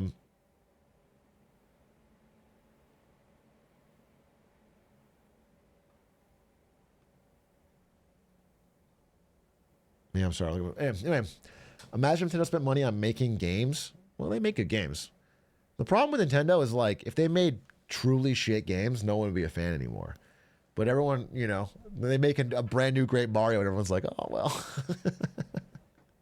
It's like the Nintendo, the company, has like never been easy to support. But Nintendo, the developers, have always been like, they get it done. Every few years, they get it done. All right, start this timer. It's not, though. Capturing monsters to fight isn't even an idea. Yeah. Do you think in-game cosmetics are worth less than something like FIFA packs in the long run? What does this mean? The value of an in-game cosmetic or a FIFA pack is what economists would call utility. And it's about what it means to you. You know what I'm saying? That's why you can trade a paperclip up to a house. Because items have different utility to different people. A Valorant skin means nothing to me, but if you play a lot of Valorant with your friends, it might mean a lot to you.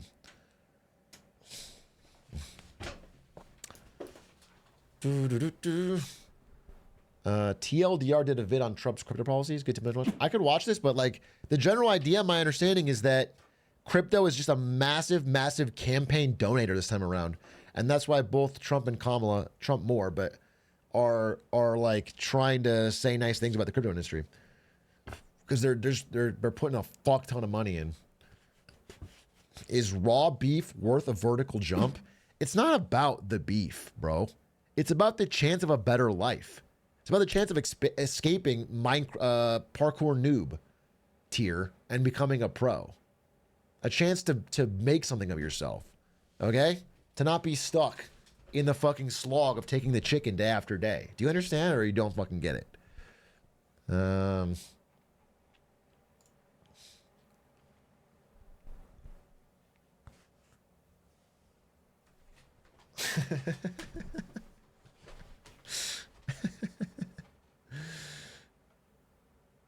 Whoa, did Big A take a film class?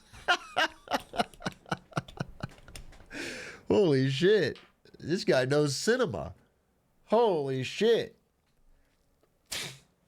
You're speaking in hieroglyphs right now. I'm cooked. You're not cooked. If you truly understood nothing of what I just said, you're not cooked. You're actually great. You're fucking safe. If you didn't understand a word I said, you are fucking you're raw. You're not cooked at all. Your brain's working. Timer. All right.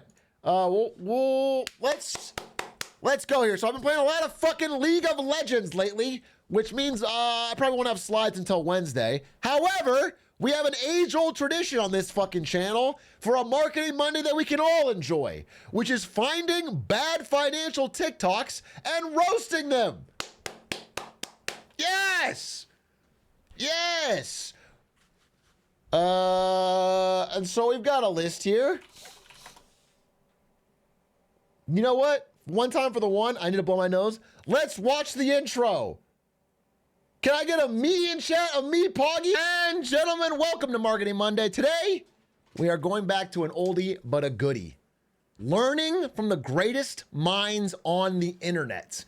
Are they in financial journalism? Like the FT? No, they're not. Are they on YouTube where you might be watching me? No, they're not. They are in short form video content on TikTok. That is where the greatest minds are. That is where Warren Buffett hones his craft. That is where you are going to find the financial advice that can change your life and make you wealthy. Where?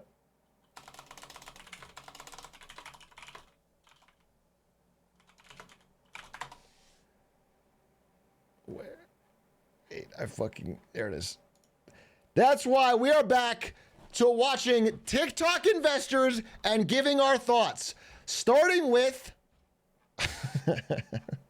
where's my list here? Starting with this woman. My I'm just a girl moment.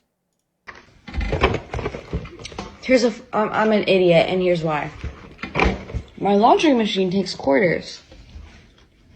Naturally, I'm like, where does one just get quarters? So I'm like, okay, I'm gonna go on Amazon and buy quarters. You can buy like rolls of quarters on Amazon. I'm like, perfect, I'll do that. And I was like, 72 rolls for $10? That the math doesn't equal up, but that's a score. Like I'm getting 17.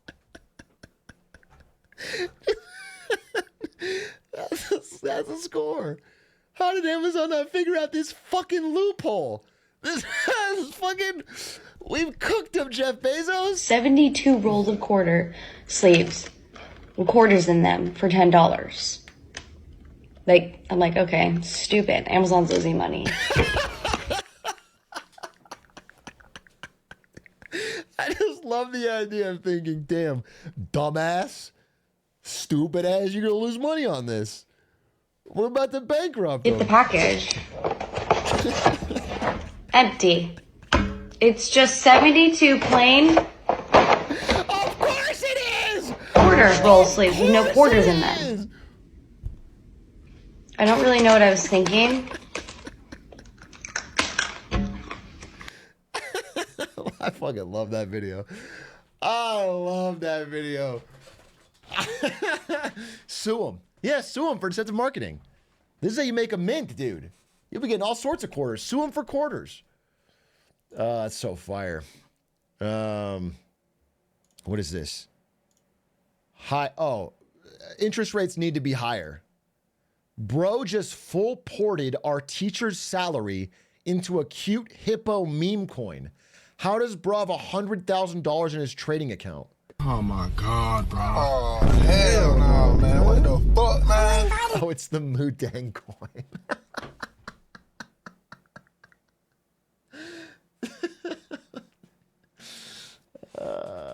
Get your ass on, boy. Oh my God, bro. Yeah, we got financially we're cooked. We are cooked. If you don't know Mudang, he's that cute little hippo who's been taking over social media. Looks like this. He's a pygmy hippopotamus, which reminds me of another story, by the way. Kind of unrelated to financial advice. Well, yeah, a little bit. She. Here's Mudang right here. She is a pygmy hippopotamus. There is a similar thing that was viral on TikTok about people owning what are called teacup pigs. Teacup pigs look like this. You know, they're these cute little pigs. And people were seeing them on TikTok and then wanting to buy them. And breeders would tell them, oh, yeah, they're great. Just feed them rabbit food so they stay small. It turns out there's no such thing as a teacup pig. It's just a baby pig. And all the pigs will grow up to be a lot fucking bigger. And so a lot of fucking people bought little pigs and ended up with 80-pound hogs.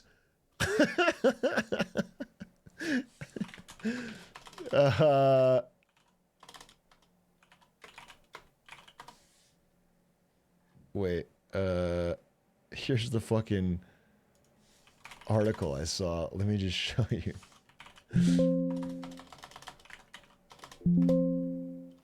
Also, food for the winter. Don't eat your cute teacup pig, dude. That's not cool. Wait, where was it? Teacup pigs scam. But anyway, the breeders lie. They just fucking lie because they want to sell it to you. So they just fucking tell you, yeah, it's going to be small forever. And they're just potbelly pigs. And they grow up to be fucking massive. I'm trying to get a photo of people. grown up. Yeah. Yeah, here's an example. Here's a woman with her pig that she thought would stay small forever. She's got this fucking full-on hog in her living room. Now, some of them in the article are like, you know what, I grew to love him. But like they eat a fuck ton of food and it's like they're hard to take care of when they get to that size. So it just sucks for the pigs that get left alone or thrown away because they're not. Anyway, cute pig. I like the ones that take care of them. These Forex guys are amazingly cringe. Wasting Forex scammers' time. This might be actual advice. This things you could do a good use of your time. Hello? Hey, is this the Forex King from Instagram? Mm-hmm. Are you calling in regards to the Millionaire Mentor Trader program? Yeah, I am. So I saw your post online just about. One second. Let me just close my window. I'm in Dubai right now. 1 second. I have actually a couple of spots open, it looks like, for the Millionaire Mentor. Do you have any broke friends? If you don't mind me asking. Yeah, a couple, because I'm wait. only. You have broke friends? You gotta cut them off. Well, my sister's like 14 years.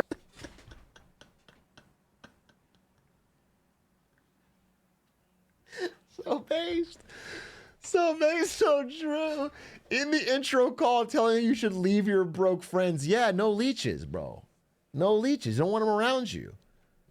No brokies in your circle, dude. Years old, you know, like 14. And you think that's young? We have 13-year-olds here. We have 13-year-olds at our firm making millions of dollars a day, per day. You got to cut it off and any other broke friends you got. They always say it, right? If a person doesn't inspire you, they're despising you. I'm sorry. So you were inviting 13-year-olds out to your house in Dubai to teach them to make money?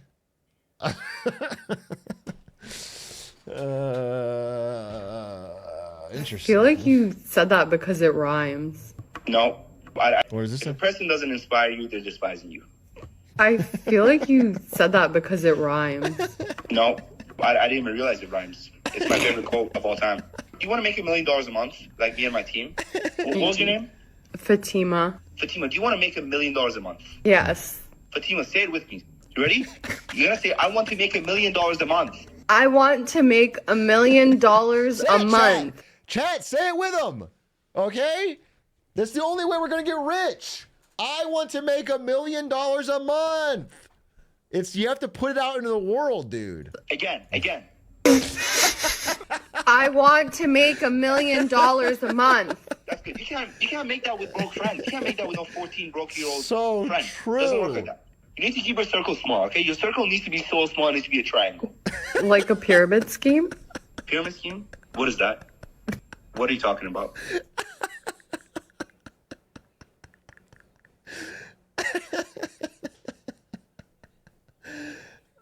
Your circle's so small it's a triangle as a bar, dude. They sent you. They sent you. Oh, yikes.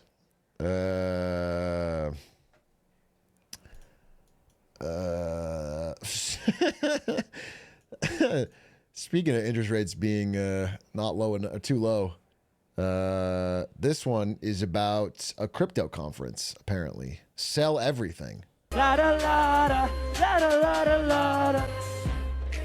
I see you, boy. Let's get it. Whoop. Make some noise. I see you. Let's get it. I can't fucking hear you. I stole phones. That's tough. That's tough, dude. That is tough. Imagine being someone who's all in on Solana, being at this conference and realizing in that moment, realizing in a moment what you're actually part of. Like just like the fucking enthusiasm draining out of your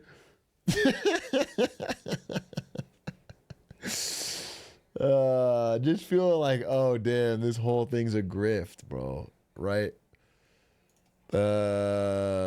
When your friend group starts trading together, by the way, this is what that $1 million house looks like in Dubai. This is how you make $1 million a month, folks. When your friends start trading together. Get rid of the stop loss. No, do not get rid of stop loss. Get rid of it. 600 stop loss. Hey! What the? No, that's a cut. Click it.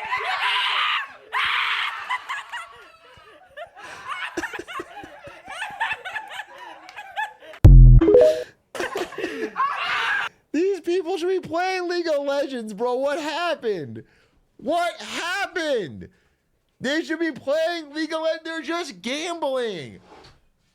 And just like League of Legends, the vibe of this room is going to be fucking atrocious once one of these goes wrong. Just one of these flips goes wrong, dude, and the vibe of this room is going to go fucking... It's going to be so toxic, so quick. Just getting mad at each other over nothing. Gonna be... Yeah, I told you to sell, bro. Just, oh, it's gonna be miserable. Honestly, this is gonna sound terrible out of context. If you're doing this, you'd be better off sports gambling. If you and your boys are gonna sit around, you'd be better off sports gambling and at least watching the game together. This is degenerate. This is so degenerate. And you can lose a lot more. I mean, this could really flip against you if you're using options.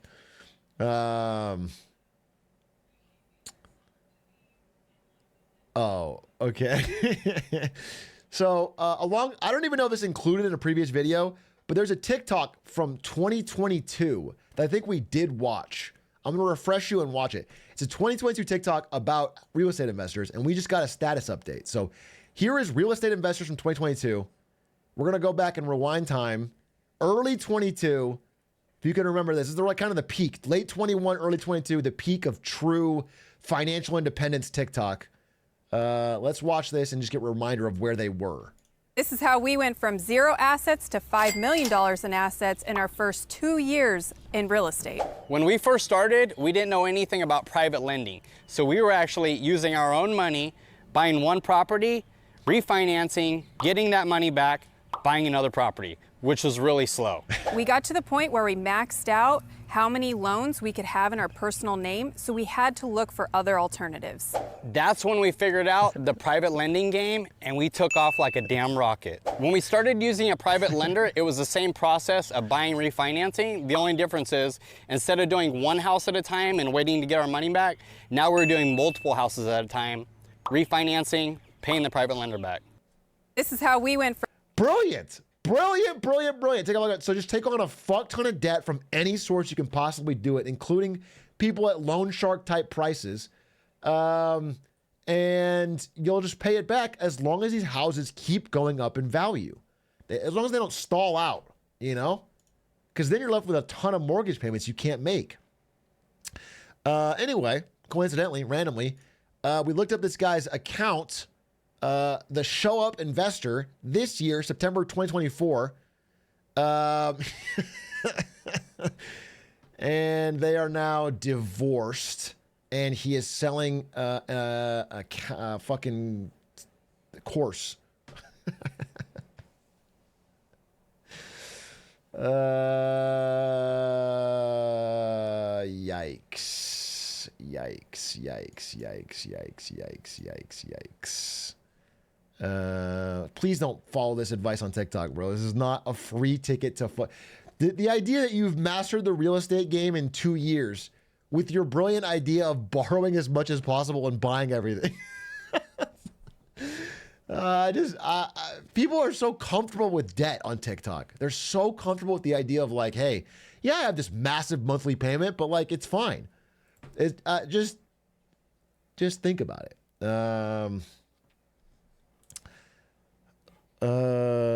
Oh, speaking of that, dude, oh, I've been wanting to talk about this. Wait, this is my favorite one. This is my favorite one. We need to talk about this. This is actually the most common thing I see on TikTok, and I actually get a bunch of these because I've watched it, so now it's in my algorithm.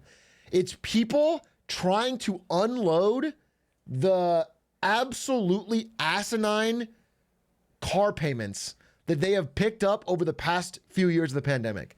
It's people trying to fucking get rid of the Hummer or whatever they bought that they cost $2,000, $3,000 a month. This is one of a guy calling back into a dealership trying to trade in his Hummer electric vehicle. By the way, buying a Hummer EV is funny on its own. Hey, Anthony, how are you? This is Yusuf. Yeah, what's going on, man? Not much, man. So I'm calling about the Hummer EV you got. Let's go ahead and talk about sir. it. All right. You are upside down big time. Man, just a little bit. Just a little bit. Only $100,000, right? Exactly. How many miles are on it? It's like a mortgage payment. People bought over $170,000 of car that they cannot afford. $3,300 a month on your car, dude. That would stress me out so much. 11,000. 11,000 miles. All right. So tell me what ideally what do you want out of the situation, because you said you owe 168,000, and right now MMR and wholesale is right around 70. Dude. So he bought it at 170K plus, still owes $168,000. He's only been making the interest payments. Still owes $168,000, and the car is worth 79 generously. That's wholesale. It has 10,000 miles on it. That's in what, 2 years? I mean, he probably bought this in 2022. Dude, just.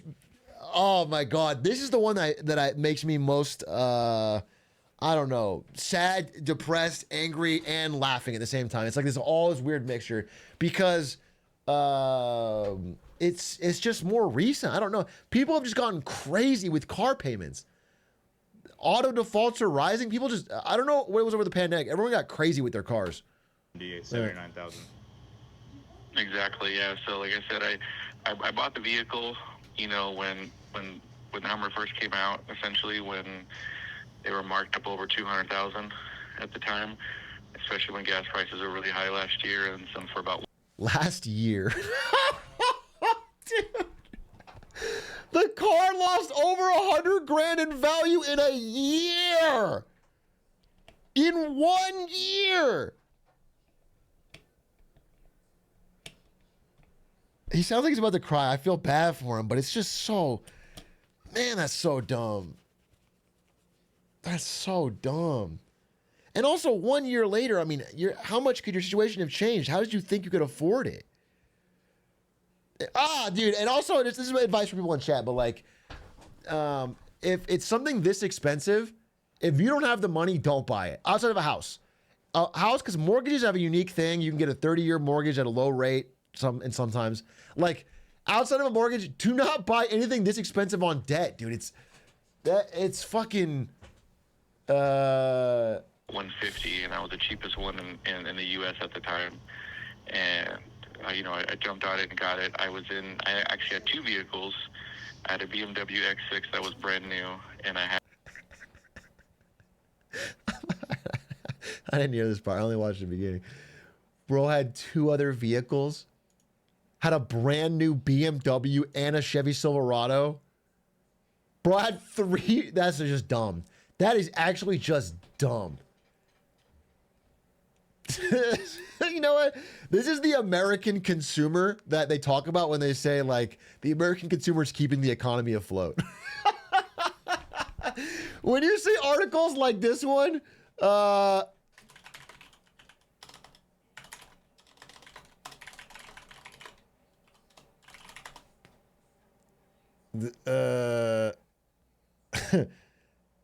the American consumer spending powers the economy. Why are Americans spending so much? U.S. consumers keep spending despite high prices. It's this guy. This guy is our hero. This guy is keeping the economy afloat. How do I finance a third fucking new vehicle? A $170,000 electric vehicle Hummer. Thank you, my king. A Silverado that was pretty new as well. So I traded both those in, but I was negative on both of them. So I added that negative equity. Talk about a crap show. Put about $25,000 down. And I think that obviously what helped the sale. I honestly should have walked out of there. I was at a pretty big dealership, not even got a higher interest rate than I've ever received, which is about 10% interest rate on the vehicle. Let me tell you, from my videos, 10% is like 1% compared to everybody that's been calling in. Dude, yeah, so I've been watching some of these guys' stuff, and it's like 10% interest rate's already crazy, but people are taking like credit card deals, 22% interest. You know? fucking on cars. It's crazy. It's crazy. Yeah. Again, $17K a year in interest. On your car that is a depreciating asset. It's just, I don't know how much clearer I can make it to be careful with debt. This shit'll fuck you up. He has to go bankrupt now, and it's gonna fuck his credit forever. And there's just no way to get. There's no trade in here. All right. Yeah. What were your payments on the Hummer? Now it's at $3,300. I like it. I want it. Let's say I offer you $79 for it. You know, sight unseen. It looks like it's in good condition. You owe $168. We're about $90,000 in negative equity underneath. How would we tackle that? So you can come up with 40 grand cash or $48,000 down, or you said 20? I said 20, correct. 20,000. So right now we'll still be at around 70,000. Yeah, man. I mean, I don't know how I could tackle this. Yeah, I mean, he's trying to unload the car and throw in 20 grand, and he's still gonna owe 70 and owe nothing. He's gonna have no car, lost $20,000 extra dollars, and still owe $70,000 for nothing. And it's a year later. That's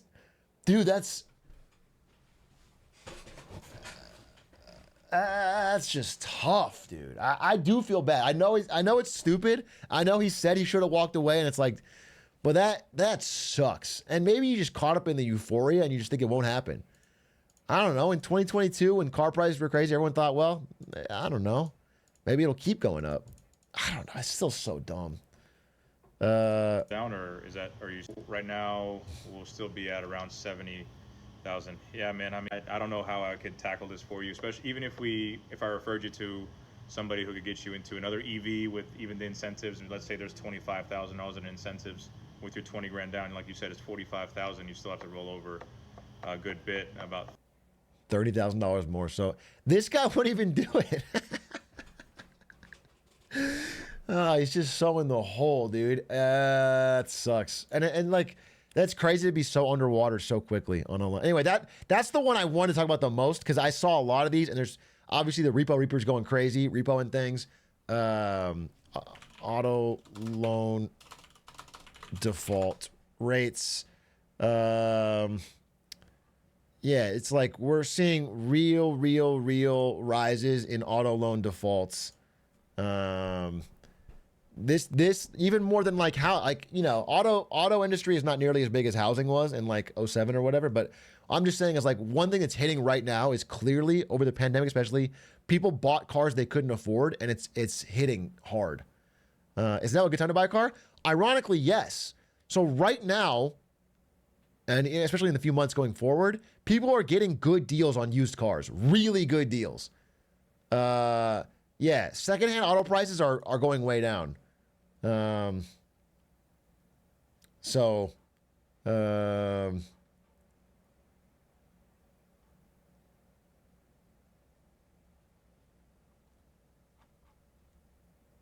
Anyway, do you think the average consumer is getting stupider, more bullish with debt, or is it time trying economic times? I don't know. I don't know why people. I think some of it was like pandemic era stimulus plus revenge spending plus we all got a little crazy over the pandemic. I'm not sure. I don't think people are getting dumber, but I do think like there's also I know some aspect of this is like if you can't afford a house, the house you want or whatever, or housing seems like it's reached, but you still have a good chunk of money, then why would I get your dream car, right? Why don't you just, people are doing that. They're doing a bit of like, I can't get a house, so fuck it, I'm gonna splurge on a car and a vacation and a, but damn, that shit is a worse use of your money, because a house at least goes up in value, generally. This one I have not seen. Posted without comment, my investment banking job on TikTok. Some guy bragging about his job. Let's see. Basically, I built a business using Airbnb and other people's properties to make money. And then I got a job at Deloitte as an investment banker. Deloitte is a world-famous investment banking company. And I used my extra time, because I built like a 4-hour work week business, to get a job 40, 50, 60 hours a week. I use that 60 hours to generate money to do amazing things like this. And then actually what I'm doing at the moment is I'm negotiating a remote job with Deloitte. Just to stop real quick. What you described is just working and then going on vacation. I'm using the 60 hours I work at Deloitte to generate money so I can do things like this. Yeah, everyone does that, bro. They work their job, then they use the money to go on vacation. What the fuck? So I can get a job at Ernst & Young and Swiss Bank, so I can get multiple remote jobs going. And then I'm going to hire assistants overseas to do those jobs for me because I find all of that stuff very complicated. And now, at your job that you have, you are describing your plan to go remote, outsource your job to someone overseas cheaply while you take 3 remote jobs at once. And you wage theft a remote worker and you're the corporation you're working for. That's follow to learn about my journey. What's funny is like he hasn't even done this yet. He's just talking about how he wants to do it. This guy just sounds like look at his eyes. This is just an overworked guy at Deloitte who is like trying to be an influencer. This is just a guy fucking grinding at Deloitte 60 hours a week. That's crazy.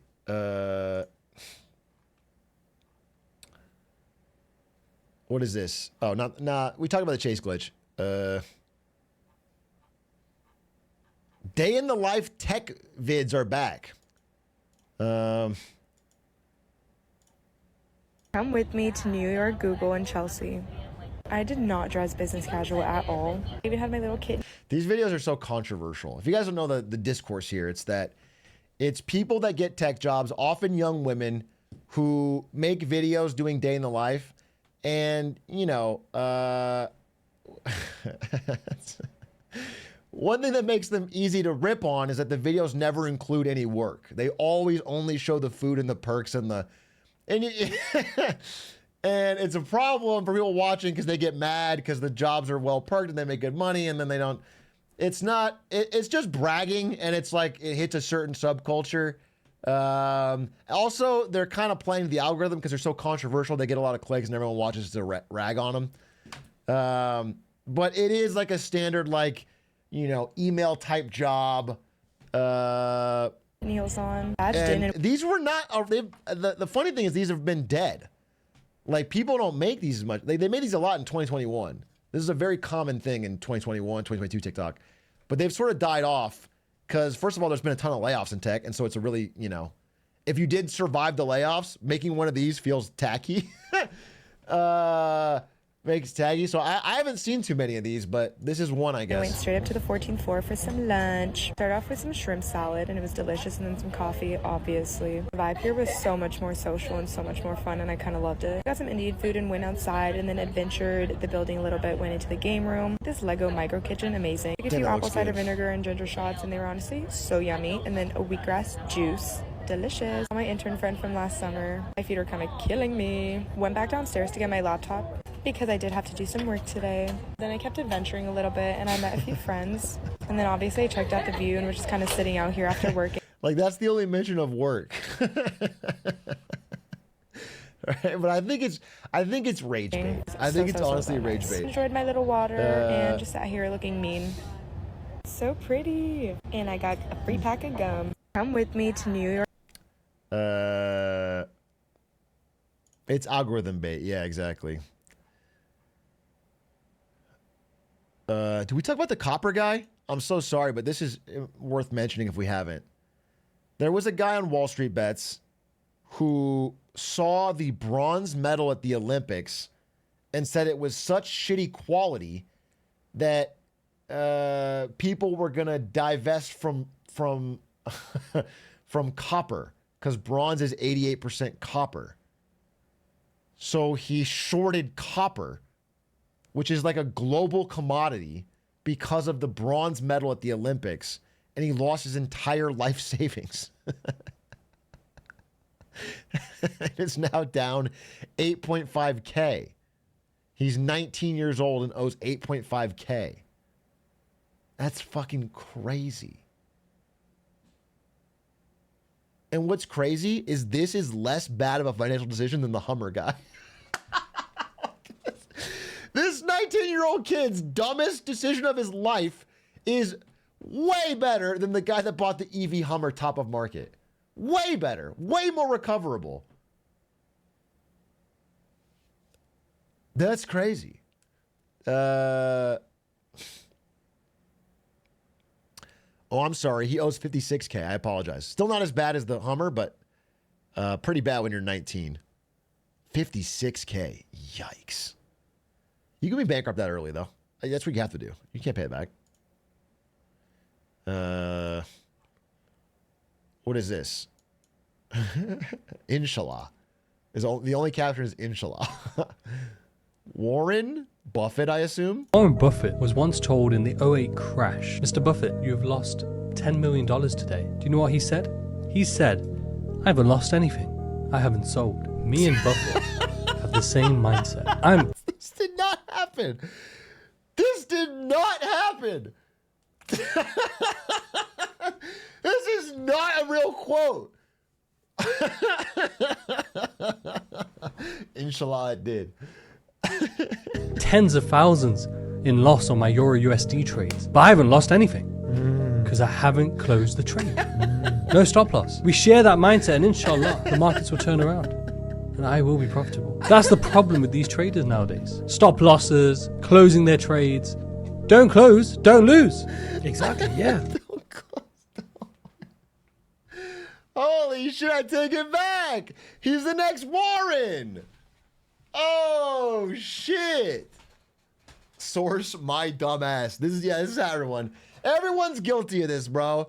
Everyone who's dabbled a bit in the markets is guilty of this guy's mindset where I'm down, but I haven't sold. It'll come back.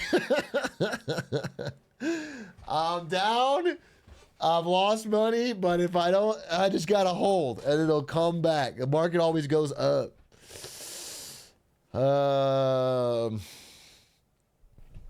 It's just a dip, just a gully. Warren Buffett was once told in the 2008 This guy, I thought this guy was going to be one of those fake podcasts. Right. Do you know what it probably is, but he's got a friend. he said? He said, that's so funny to just make up this story. I haven't lost anything. I haven't sold. So Warren Buffett would never say that.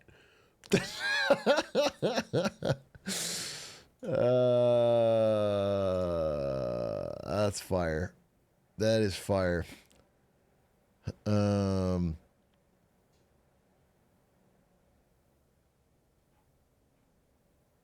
What is this?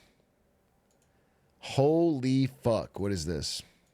Property. She was 29, living at home, paying a very, very small amount towards her living expenses with her family. She'd saved $70,000, but only needed to put $55,000 towards the purchase. She bought a property for $345,000. She was on a salary of... Anyway, before this woman starts talking about her fucking brilliant idea to save this woman's finances, she has $70K saved and lives with her family and has low expenses. That's incredible. That's incredible. Okay?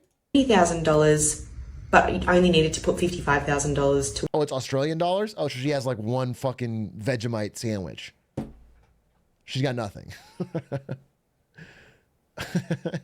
She's got fucking koala food. No, she's 70,000. Okay. What I'm saying is she's like, this is a person who's like a fucking victim. Whoever she's advising $55,000 has a nice savings and low expenses. Incredible. But only needed to put $55,000 towards the purchase.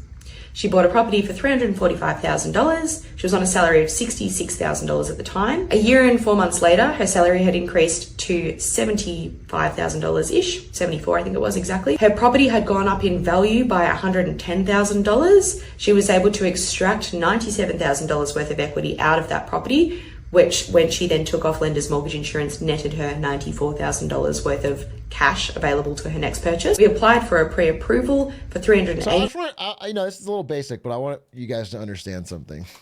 I just want you to understand what they're talking about with equity, right? Maybe it is, okay. Think of it like a progress bar, okay? Think of it like a progress bar. If you buy a house that costs, let's say, $1 million, okay? 1M. And you put, let's say, $200,000 down. Okay? This is your equity. This is the part you already own of the house. So you, over time, well, I put $1M. So I put 1S. I need to put an M here. $1M. So ugly. Just 1M. I already have a dollar sign. We're getting distracted. We're getting distracted. It's dollar signs on either side. We're getting distracted, okay? You have 20% equity because you put $200,000 down. As you make your monthly payments, first you're paying off the interest, but whatever you don't pay the interest slowly builds up your equity. So over years of paying, you own more and more of the actual house. But if you ever need money now, you can go to a bank and basically sell your equity back to the bank to get money, cash out, refinance. Okay? It's not some magic trick. It's not a fucking genius thing. You're just giving ownership of the house back to the bank in exchange for dollars. Okay? It's not amazing. You're just making your payments longer. You're just going back in time. Okay? The interest is going back up. By the way, you only pay, so let's say you have $1 million at let's say a fucking 10% interest rate. That's really high, but whatever, right? You're paying interest only on the part you don't own, on this gap here. So as you fill this in, your payments get smaller. Your interest payments get smaller, okay? So when you sell your equity back and this progress bar unfills, the interest payments get larger, okay? So it's not fucking magic. It's not good. It's like use a desperation thing when you need money. But all these grifters talk about, cash out refinancing like it's fucking amazing. Like you want to own the smallest percent of everything of your house. And basically it makes it so it only works if the house keeps going up in value and you can sell the whole thing for a bigger bar. If that doesn't happen, you're fucked. Anyway, I want to get that clear. $80,000 maximum purchase price for her second purchase. In the meantime as well, she's built her savings position from the 15 grand that she had left over from the first purchase up to 52,000. That we are not using towards the purchase because the long-term goal of that is to actually go towards an owner-occupied property. And out of that $94,000, she took 20 grand out of that to pay for a buyer's advocate. She's gone with interest only on all of her loans to really sort of minimize the amount of cash that she's putting in. So interest only means all of her loans, go back to that chart real quick. All of the loans she got with the bank are interest only, meaning she is only paying the interest and never growing her ownership. She is not paying down the actual debt at all. The debt is only growing. She's gaining no equity, which means they're forever. If you're paying interest only, you will never pay off the loan. It is forever. The only goal is to hopefully sell it for a higher price later and then cover your whole chunk of the debt. If the house ever goes down in value, you are completely underwater. You're completely fucked. You own nothing. It's so risky. It's so highly leveraged and highly risky and highly indebted. And they make it sound like it's guaranteed. And maybe in Australia, the upside down world where houses always go up in value and a fucking shack in Brisbane costs $6 million, maybe it'll work. But by God, is it risky? She's essentially paying rent. Yeah, she's essentially paying rent. She has no ownership of the house. Yeah, she's paying rent. She's essentially paying rent, yeah. Into the investments so that she can continue to build up those savings faster and also maximize her tax deductibility for the meantime as well. Yeah, it's terrible. This is not financial advice. This sucks because this is like a young woman, I assume, that she's talking to. This young woman had $70K saved and no living expenses. And now after talking to this fucking advisor is like life-ruining amount of debt. Completely trapped in 2 properties of debt. It's an insane thing to do at 29. Like, she could have been above board, no worries, no debt. What do they mean by tax deductible? Well, in Australia, they have negative gearing. So there's like a lot of fucking crazy tax laws in Australia that make buying rental properties advantageous. That's probably what she's referring to.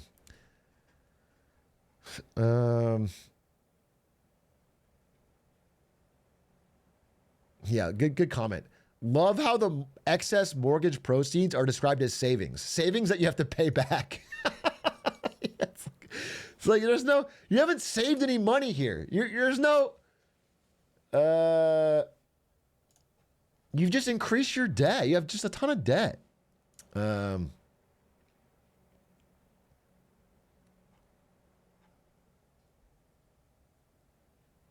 What is this? Speaking of car payments, Buddy is cooked. I know I just got a Tacoma, but I figured out a way to skip 3 months of payments. Now, I didn't even know this was a thing. I didn't even know this was possible, but look here. I just got this in the mail. It says updated payment information, skip up to 3 payments. In the letter, it basically says that I can refinance my loan somehow, which means buying it again. I don't know. But it did say I could skip 3 payments, so I might have to do it. Now, instead of having 22%, they are offering me 18%. Now, I don't know the national averages or anything like that, but I think 18% should be good. My credit card is 30, so this might be better. Gravity lending, let me know if anybody has ever used it, if it's good or not, let me know. I know it sounds crazy, but if I could skip 3 payments, I'll definitely do it. If I could skip the payments, that means I can get a new sound system in the Toyota. For some reason, the speaker... That's gotta be bait. That's gotta be bait. I was with you. I believed it until that. There's no way. There's no way you can't make your payments. You got to defer for 3 months and you're using it to buy. That's got to be bait. Nice try. That's got to be bait. Suck. There's no low end, anything at all. Me not having 3 months of payments, I actually going to have a lot more money to spend on the truck, new wheels, new rims, and I might hit up D-Tronics for a new light bar and sound system. Bro. Let me know what y'all think down below. Yeah. I know I just got to... Amen, brother. Yes, sir. Yes, sir, because you got to flex. Because obviously you don't want to be in the broke boy Tacoma. You know what I'm saying? You need to have the lights. You need to have the sound system. No, that makes sense. That's actually facts. I'm on board with this guy. That's real. And based. POV. You steal a dead person's identity and try to buy a car. And they trick you into thinking you got away with it, and then the cops arrest you immediately after the keys get into your hands. Congratulations. Congratulations. Yeah, congratulations. Congratulations.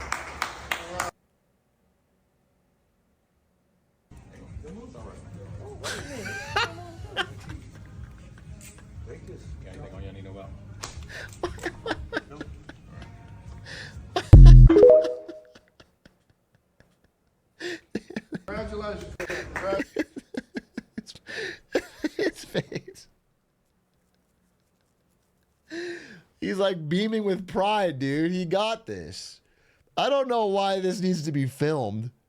I don't know why this needs to be filmed, but that's crazy. I was rooting for him. Yeah, good attempt. This is my financial advisor. $500, my favorite game in the world, crapless bubble craps. We're gonna double it in less than 1 minute. $50 in every number. It's actually a man after my own heart. I do love bubble craps, and I just put it all on the field. I leave it all right here on the field. Don't play the fast line, you just roll. Aces. 6, okay. 6 hard. Money. 6. We need aces. Aces. 10, that's good. 10, easy 10. Down behind. Easy money. Easy money. Oh, we're making our way there. No, easy money. Down behind. Single the field. Easy money. Come on. Come on. 4, easy 4, single the field, hard 4 is down. All right, we need place your $110 bets. more. Oh, he put it all back out there? This could be the roll, and it is. 4 side, hit the field, hard 4 is down. What's the timer? Please place your have bets. 48 seconds. 48 seconds. That easy. 1,000. Holy shit, it works! Holy shit, it works! Honestly, of everybody we watched so far, this guy had the best odds of success. It's only like, 47% on crap. He's only a 47% dog on crap. It's not. You could win.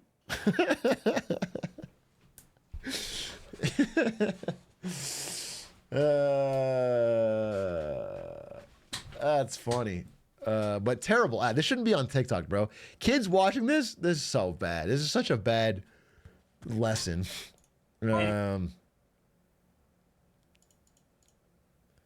Like that existing is crazy. What is this? Oh, of course. Day 18 of building a private equity company from scratch. Right now, we've got a platform company. We've got some capital saved up and a few investors picked out. I've got an absolutely fantastic team around me, mentors to help me find the right way, and we've got some interns set to start in the next month and a half or so. But anyway, on to today. We started by working out at Andy Elliott's facility. Pretty grueling, but a great way to start the day. Helped us really get ramped up. Then we headed back for an event they were having. He was a really great speaker. I learned a lot. Then aside from working out a little bit of content, honestly spent most of the day pretty chill, hanging with the entrepreneurs that I'm here with and just making some connections, strengthening relationships, and altogether just having a good day. It's the dude version of the day in the life TikToks. Just no work. No fucking work. Time and enjoying everyone's company. Having these moments every once in a while. Day 18 of building a private equity. That's so funny. Private equity company. Mark Tower. That's funny. Yeah, bro just has a friend group that he spends time with. Dude, that's so guy coded to try and turn hanging out with your friends into like a private equity group that you're growing. Like you have to sigmaify just hanging out with your boys, working out and hanging out with friends. Yeah, it's very fratty.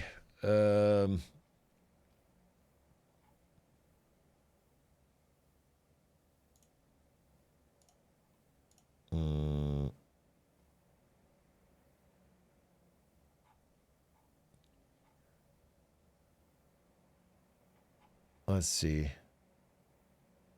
What is this? Korean investor? Korean investor talks about Donald Trump. 왜 저렇게 목각인형처럼 어머하게 서 있냐고. 아니 왜 이러고 있냐고요. Hello, Bitcoiners. Thank you very much. I will fire Gary. They fucking love Bitcoin in Korea. They love Bitcoin in Korea. Korea has a ton of Bitcoin investors, especially, just like young working people in Korea that are trying to get on the fucking financial ladder. They all put their money in Bitcoin. It's huge there. And so she's watching the Trump speech at the Bitcoin conference, see if it'll go up in price. Hello, Bitcoiners. Thank you very much. I will fire Gary Gensler.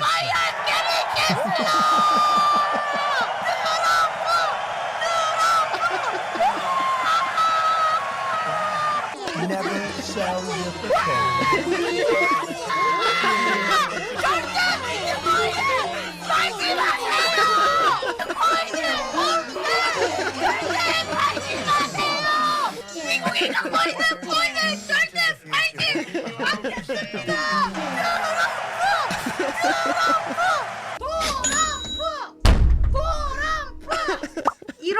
아니? Why so serious? Why not? I can fix her. Nothing need to be fixed. Nothing need to be fixed. She's got it figured out. She got Bitcoin holding till infinity. and she's got a fucking politician to root for. That's crazy. It's so funny that they always cheer for the idea of never selling, but all in their minds are like, I'm gonna sell when this gets to $1 million. They're all planning to sell. They just want everyone else not to sell. They're not holding it for the fucking love of Bitcoin. It's because they think it'll go way up and they'll get rich.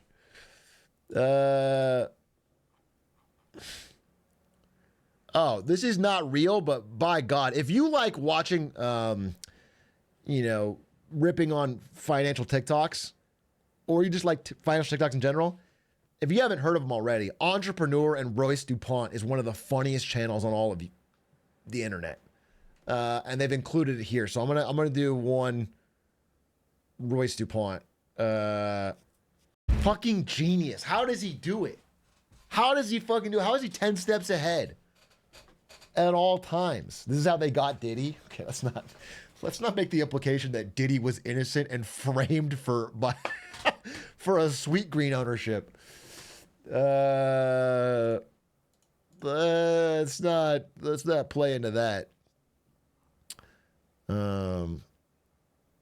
These kids in my TikTok DMs, I swear to God. Also, doesn't matter if someone is pumping stocks. There is literally nothing wrong with doing this, and it can make you money if you get in. Pumping stocks is illegal. I have a feeling you're 13. I'm actually 10, but that...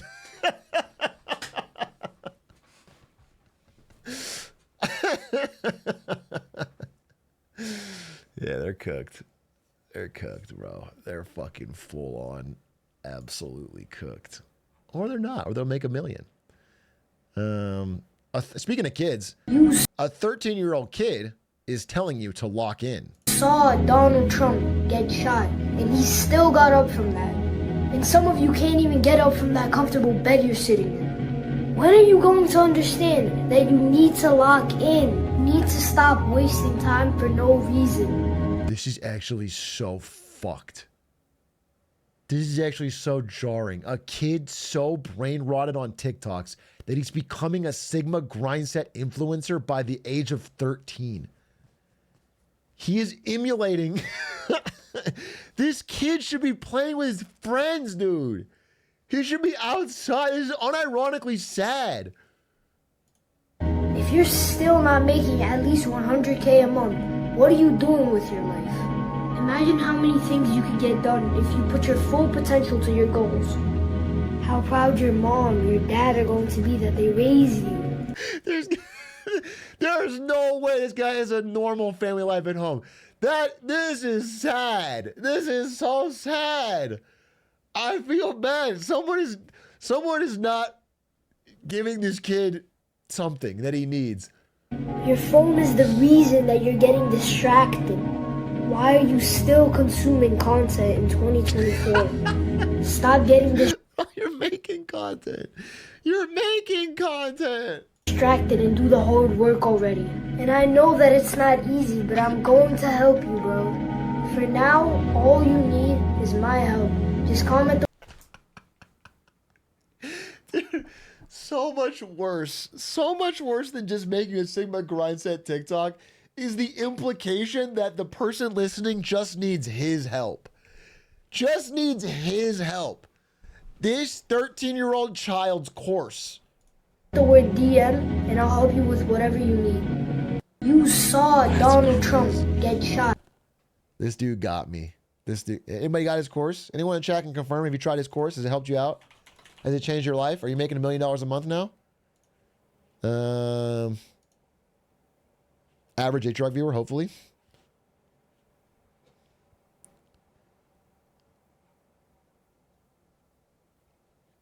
Oh no. Yes. Oh no. Sir. My name's Francis Cook. So I'm a small fish in a big pond. I have a mindset question. So I took out 2 loans to get here today. I don't even have. Grant Cardone is a finance scammer, well known. Mindset, Sigma grindset scammer. And this guy, this is one of the people I feel bad for. This guy, just a fucking dude probably, you know, on some rough luck. Oh, it makes me sad, dude. Taking out loans to go to a conference like this, oh God, just fucking. Took out 2 loans to get here today. I don't even have money for a hotel. Slept Give in him my a car. big hand, guys. No, oh, it's so fucking slimy. Yes, This is actually so fucking slimy. It's so slimy, dude. It's so scum of the earth. I hate it. I hate it, dude. These fucking grifters. This fucking, yeah, cult-like behavior. Guys, and if you feel this way, just fucking prime sub. You know what I'm saying? Just let the fucking crowd know. Just jump a sub and we'll thank you guys for your subs. Thank you for rolling in. I really appreciate it. My God, and take out a loan if you have to. I mean, you know, there's no sense waiting because being part of the community now is more important than waiting. Adams Push, thank you for the 5 gifted. Nemo Nacho, thank you for the sub. Dyson Barrett, thank you for the 37 months. Video Scope, thank you for the prime. Thank you so much for that prime. Can we get a hand for him, folks? Hey, folks, can we get a hand for him? Let him know. Give him a hand. How many loans for that prime sub? Wow, Dice Flame, thank you for the 13 months. I'm a big fish in a small pond. Axe Fighter, thank you for the 11. Joe Tave, thank you for the prime. I just primed. He just primed, folks. Ring the bell. He just primed. I took out 5 loans for a sub. You took out 5 individual $1 loans. At what interest rate? Hopefully a high one. 90%. No, that's good. That's really good. Slept in my car the past 2 nights, but I just wanted to show up. So my question is, how do you 10x your mindset to like break through that fear of just like getting to the next point? Well, it seems to me like you've already done that. You need to pick up a check. Like, I would tell you, before today is over, you should get somebody to give you $500. And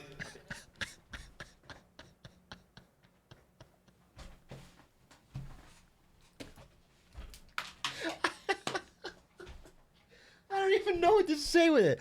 I don't know what to say to this. And this one is not rage bait. This is a real fucking guy. He's well known. This guy runs this grift.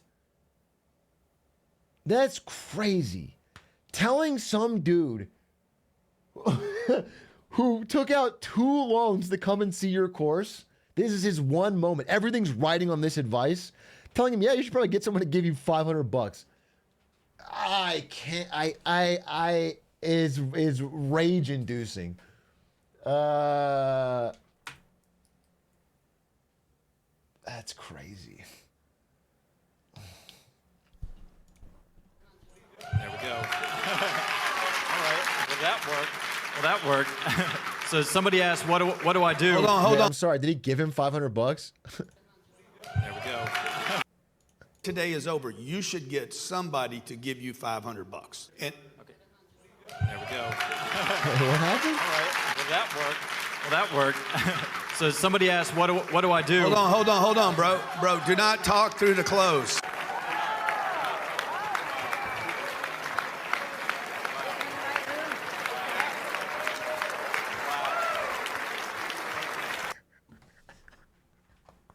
Sorry.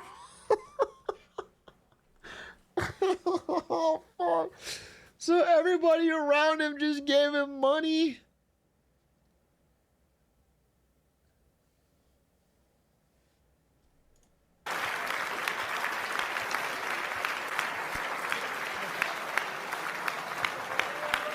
No, it's not. I don't think it's a plant. I think it's everyone at this conference coming together to just donate to this guy who's fucking in a sad spot. Maybe he's getting paid. Maybe it's a plant. But even if it's not, like, it's still sad. It's not Grant Cardone giving him the money. It's all the people that already spent money to be here giving $20 out of their wallet. That's just begging. That's just begging. Look how happy he is, dude. He's getting hugged. He's got money. This course is worth it.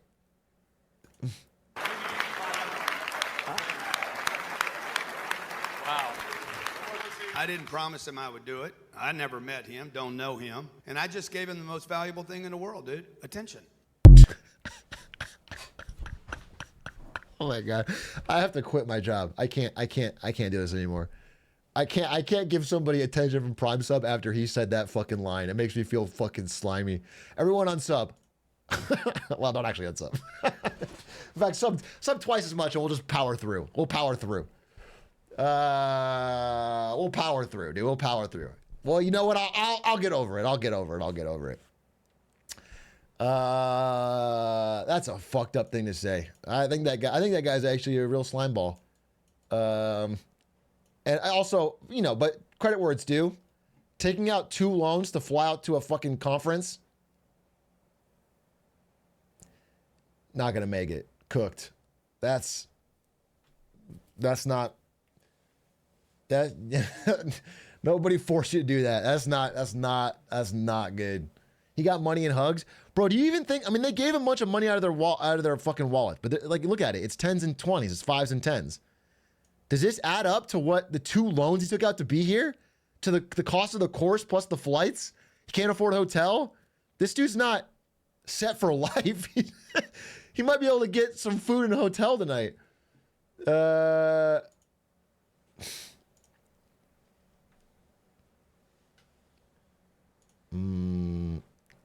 Hey, Atrioc, took out 2 ads to come to this stream. How do I 10x my mindset? That's a great question. What you need to do is you need to pick up a check. And that's why you need to ask someone today for a gifty. And you won't see a single ad again. Okay? If you ask someone in chat for a gifted, soon you are going to be ad free.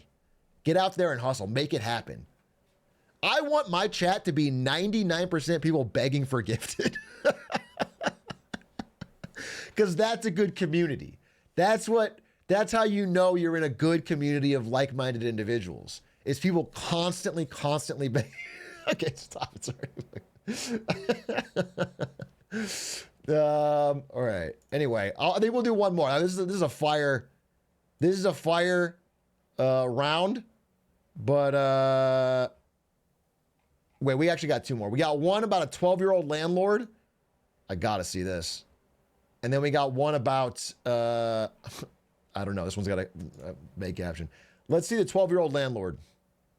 We had a workshop called How to Manage an Airbnb. Wow. And we bought an Airbnb property. We actually have someone staying in it currently. You do? Really? Yeah, for the summer. Now, are these things that you had any idea about before? Do I any mean, of your friends know about this? Like when No. you go to soccer and you're talking to kids from other schools, are they also managing their own Airbnbs? No, not at all. No, they're not. Okay, great. So are students like you the ones that are responding back and forth to inquiries? Right, so our leader for the workshop, Jamal, we would all look at a message from someone together. But you guys we were were all involved. working together to decide on it. We practice those life skills in what we call workshops in the afternoon, in our afternoon block, and we're learning things like financial literacy, money management. That's crazy. It's not, I mean, you know what? I was going to say, like, it's not crazy if there was just a course for younger people to learn money management and financial literacy, not take out a loan to buy an Airbnb. But this kid is actually too young even for that. I actually think this kid is too young to be doing, like, at some point, just play soccer with your friends. You know what I'm saying? Like, this is too young to even be fucking giving. There's no context to even put this in. That is actually, I think, too young, but especially to be owning a property, which I assume is through his parents, because he can't actually. Anyway, that's crazy. And then our finale, family and friends are going to love her during bankruptcy proceedings. A 28-year-old. 7 about 3. So of these, $16,000 is in personal loans to friends and family, which are the worst ones of all.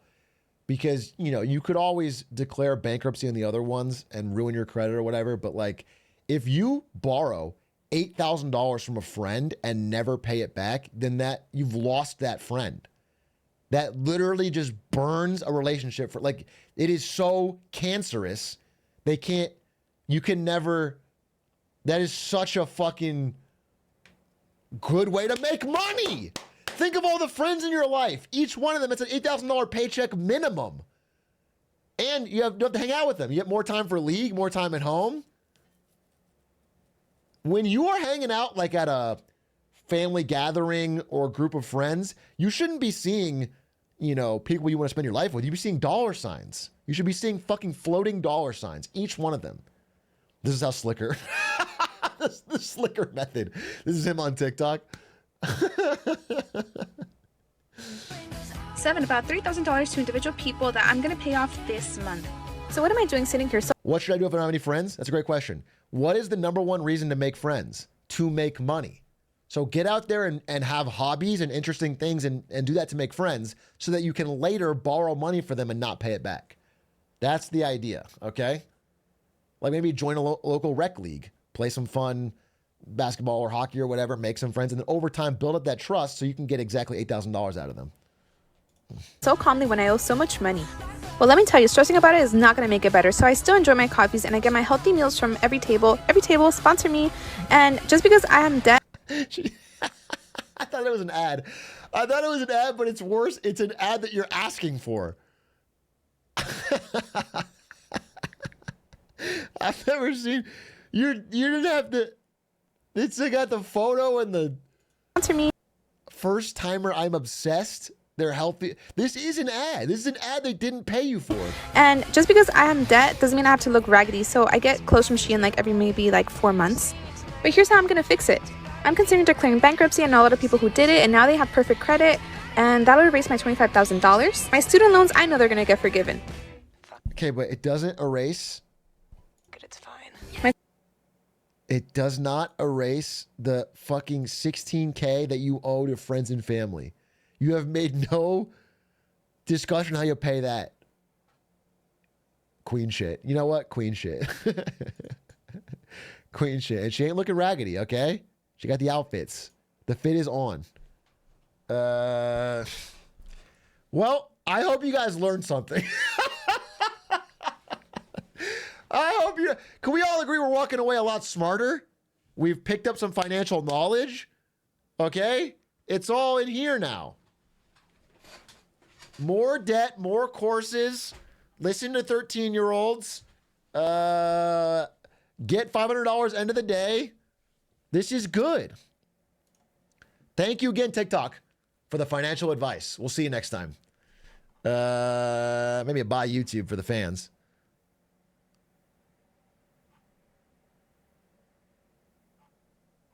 Wait, I'm sorry. You wanted to be financially set. So oh, this is this guy. What's this guy? You guys know him? It's John Hammer, Jacob Hammer.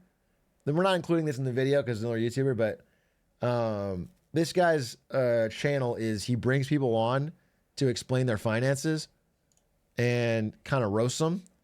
And I think this one.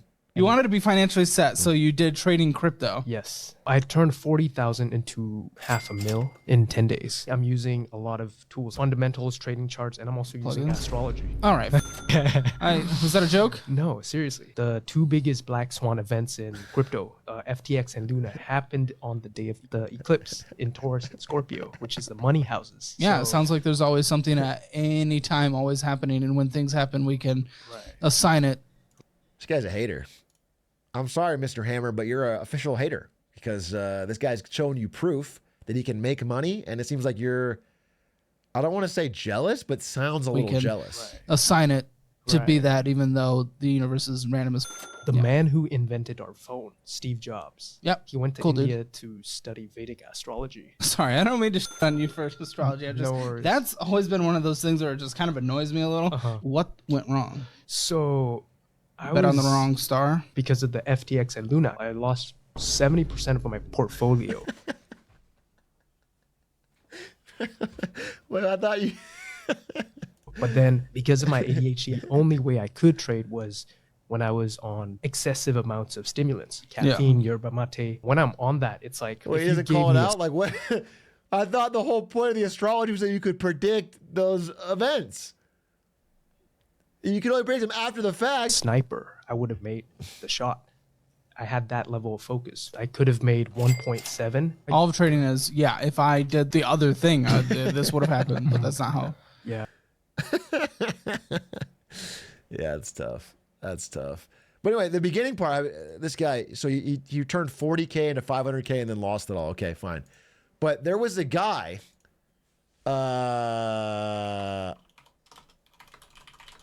who, a Canadian investor, a British Columbia man, is suing the Royal Bank of Canada after he went all in on Tesla stock options, turned $88,000 into $415 million. $415 million, and then lost it all.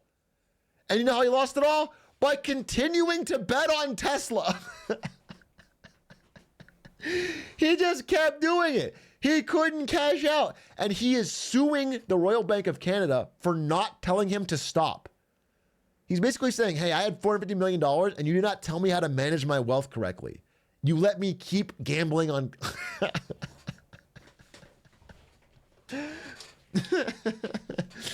Dude, that is one of the most insane I've heard. Like, this is 100% confirmed. His portfolio hit $415 million. That is so much more than life-changing money. That is generational wealth for you and all of your family, extended family, I mean, that is so much money. And he kept rolling it into Tesla options. That's crazy. That's so crazy.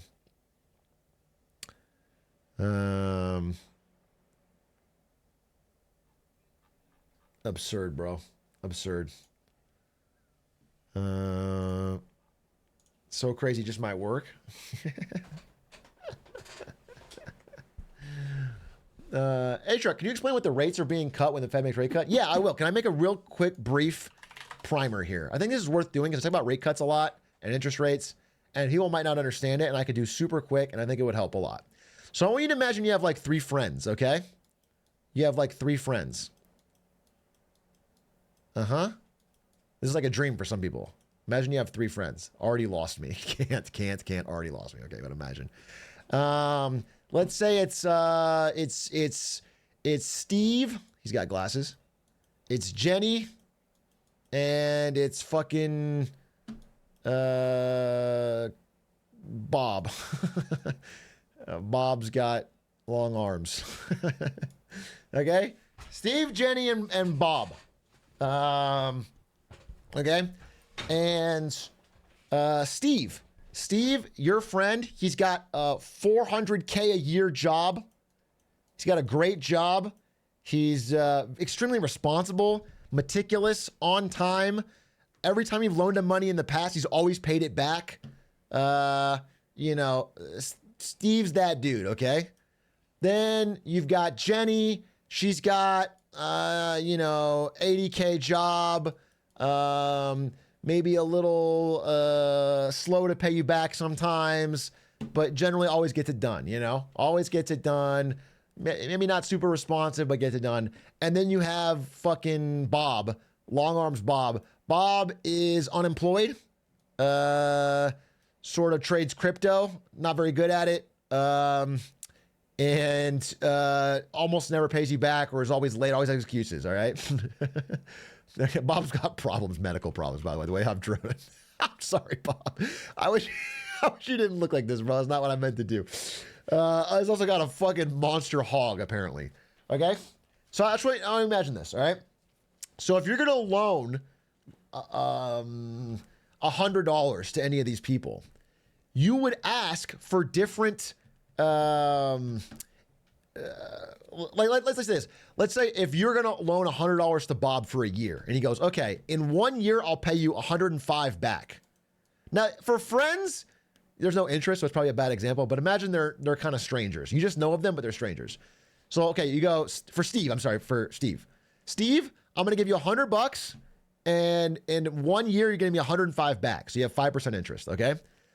So for Jenny here, if you loan her $100, she's going to have to give you more than that to be worth it. So she might have to give you 109 or 110, okay? Otherwise, you wouldn't loan to her, you'll only loan to him because it's a higher risk, all right? So let's say, and this guy, probably have to give him, he'd have to offer you, I don't know, 180. He'd have to give you an absurd deal for you to risk giving him $100 because he's very risky, all right? This is how all loans in society work. Now imagine this guy. Actually, this guy's name should be Sam. This guy's name is Sam. Imagine this guy is the US government. He's never missed a payment. He has a great job. He, in fact, owns a money printer. And this guy is maybe a regular person's mortgage loan. And this guy is credit card. Everything in society has an interest rate that is based on its level of risk, okay? And they all have to be higher than the thing beneath them. So the United States government controls this interest rate. This is the one they can pay out, okay? And so when they raise or lower this one, it's called the risk-free rate. Because this is the one that's like, they've never missed a payment. So when they raise this interest rate, every other interest thing goes up. Otherwise, people wouldn't do these things. They would just take their money and put it all with this guy. You know what I'm saying? You're not going to loan money to somebody to get a mortgage or to buy things on credit if you could just get the same amount of money loaning it to the government for free. So once they raise this interest rate, everything else has to go up. That's the idea. Once they raise the risk-free rate, everything else that is more risky has to have a higher interest rate.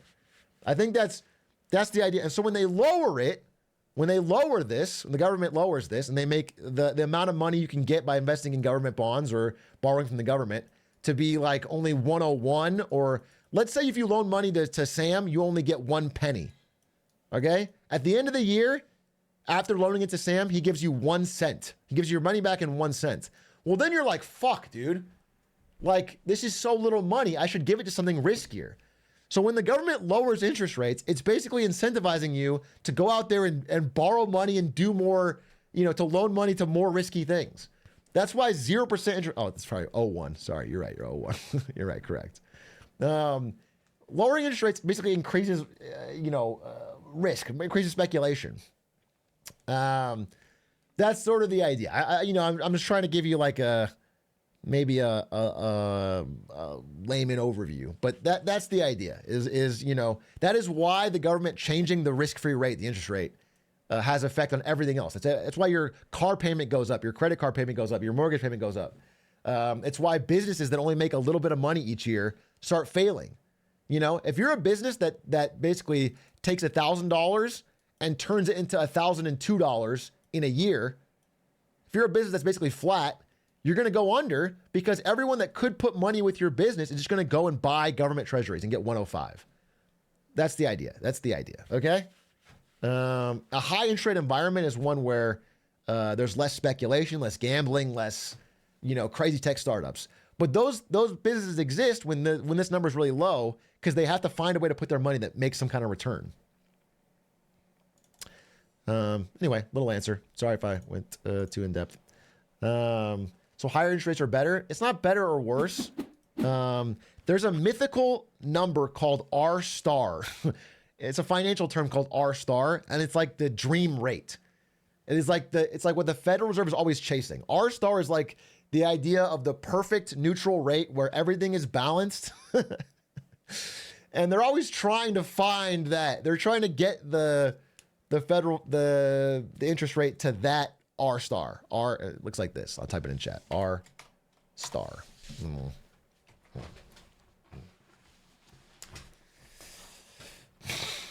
Like Rockstar. Yeah, like a Rockstar logo.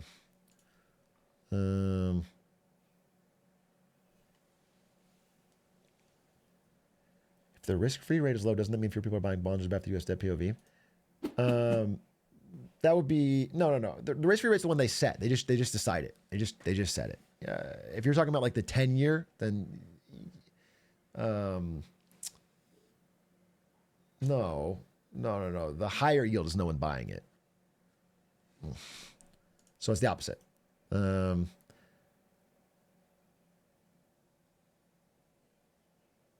What does it mean when there's a negative interest rate?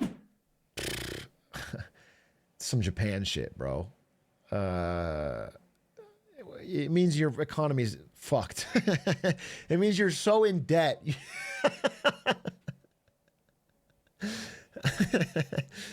You're like, there's no reason for anyone to buy it, but in Japan, companies are like soft forced to buy government bonds at a negative interest rate where you actually lose money over time. They pay you back a little bit less than you gave them for loaning them money.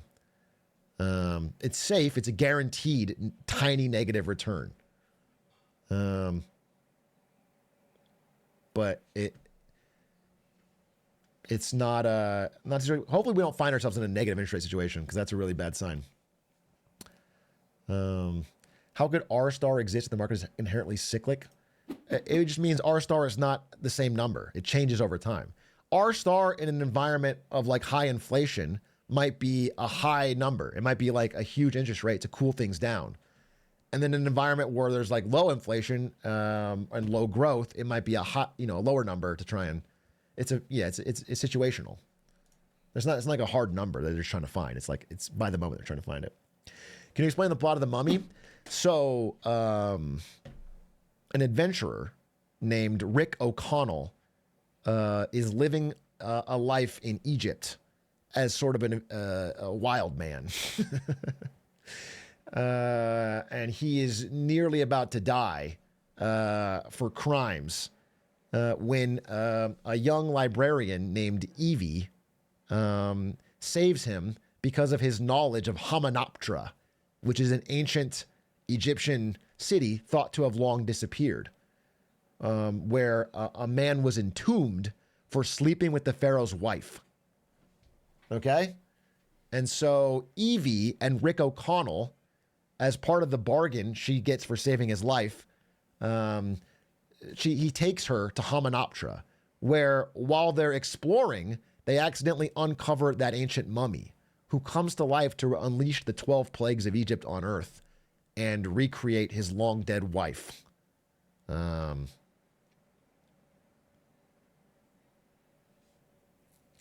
Hey, O'Connell, look who has all the horses. Hey, Benny, look who's on the wrong side of the river. I love The Mummy. If you haven't seen The Mummy, I mean, it's good. You'll love it. The Mummy's great. This is my kind of autism. It's just, dude, bro, it's not autistic to watch a movie and remember it, by the way. Fucking TikTok 2024. Bro watched a movie and remembers the plot. Autistic.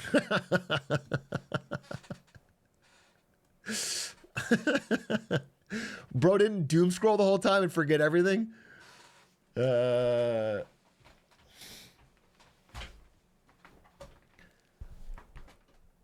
Why is my everyone's favorite? The Mummy is just a classic, great adventure movie. It's like a fun, good adventure movie. Plus, I'll be honest with you, the main characters of The Mummy, Brendan Fraser and Rachel Weisz, are fucking hot. It's no matter whether you're fucking gay, straight, bi, a lot of people's sexual awakening is watching that movie, dude. They're just really hot. And then they go on a fucking adventure and just a good movie. The movie is bisexual awakening for most people. Wouldn't be surprised. Wouldn't be surprised. Then The Rock comes out. The Rock does not show up till a sequel, and he's the worst CGI in history. CGI, The Rock, Mummy 2. The Mummy 2 is a much worse movie. And it contains this CGI.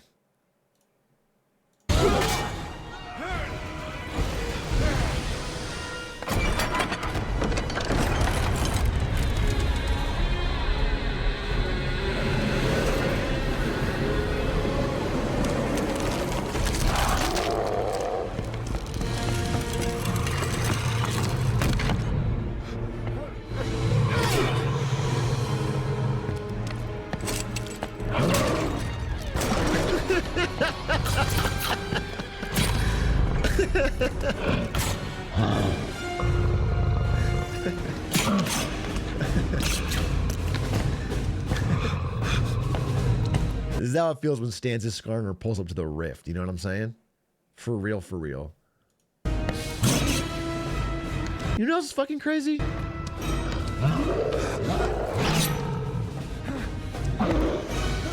What is fucking crazy is that this guy is now Hollywood's biggest star. This is his first movie, by the way. This is the movie where The Rock got into Hollywood. And now, fucking 20 years later, he's literally, he's fucking conquered the game. That's crazy.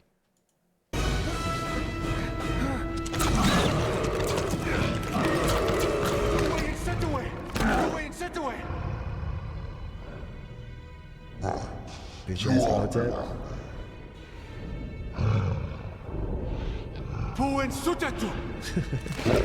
Anyway. Which of the movies was China? The terrible third Mummy movie was China. It was with Jet Li. It was the Tomb of the Dragon Emperor. The third Mummy movie is literally, here we go again, the movie. It's like, it's just Brendan Fraser with a bad back saying, here we go again.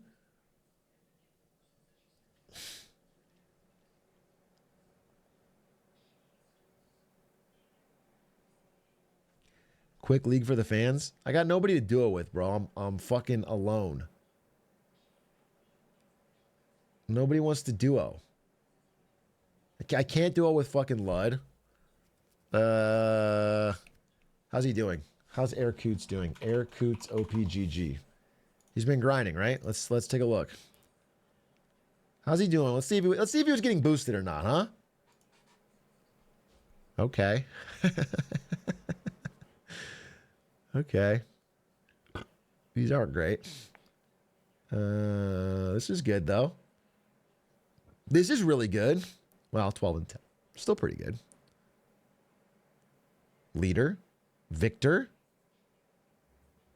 That's what stands. That's what stands. That one was with me. Okay. So by himself, he did 3, and there was 1 and 2. Check the Reddit. There's a good related clip. Is it the cage roll one? We watched it. We watched the cage roll clip. I talked about the controversy. For what it's worth, in the games we played together, he played good. This is us playing together. He played good. Us playing together. He played good. Us playing together. He played. Well, that's what stands, but he played good. Do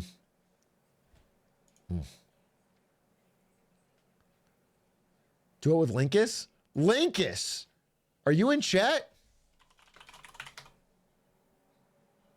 I think if I'm boosting Lud, it's because we're boosting each other mentally. Because when you're in Duoku in League, you feel like you have one person on your fucked up team who's on your side. That's the only thing that is actually important about duoing, is you feel like in this fucking mixed up fucking world of League of Legends solo queue, there's one person that's not going to openly call you a slur and feed. There's one person who's going to at least try. And so I don't think I was boosting him skill-wise, because I'm pretty fucking washed.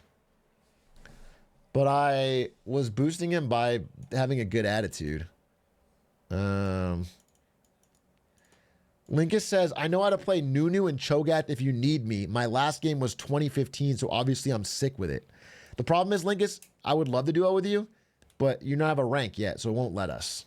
I only want to play ranked because I'm trying to get plat.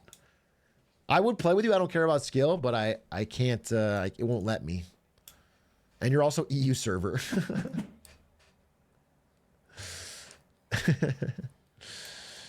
I could play with Rachel, maybe. House? We could do a house. We could do a fucking house. Or I could watch a fucking interesting video. I'm down. What's, I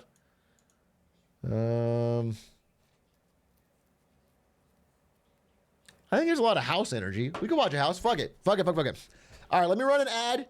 We're going to watch a House MD together. House MD nights. It'll be fun. It's been a minute. I'm going to run an ad. I'm going to get the light on and get a snack. Everyone go get your snacks, get your drinks, and then we're going to watch a House MD together. Usually a pretty fucking fun time.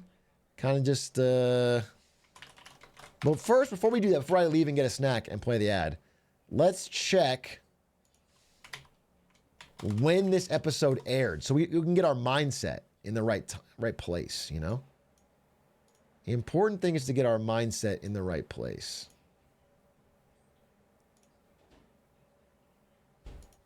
House MD.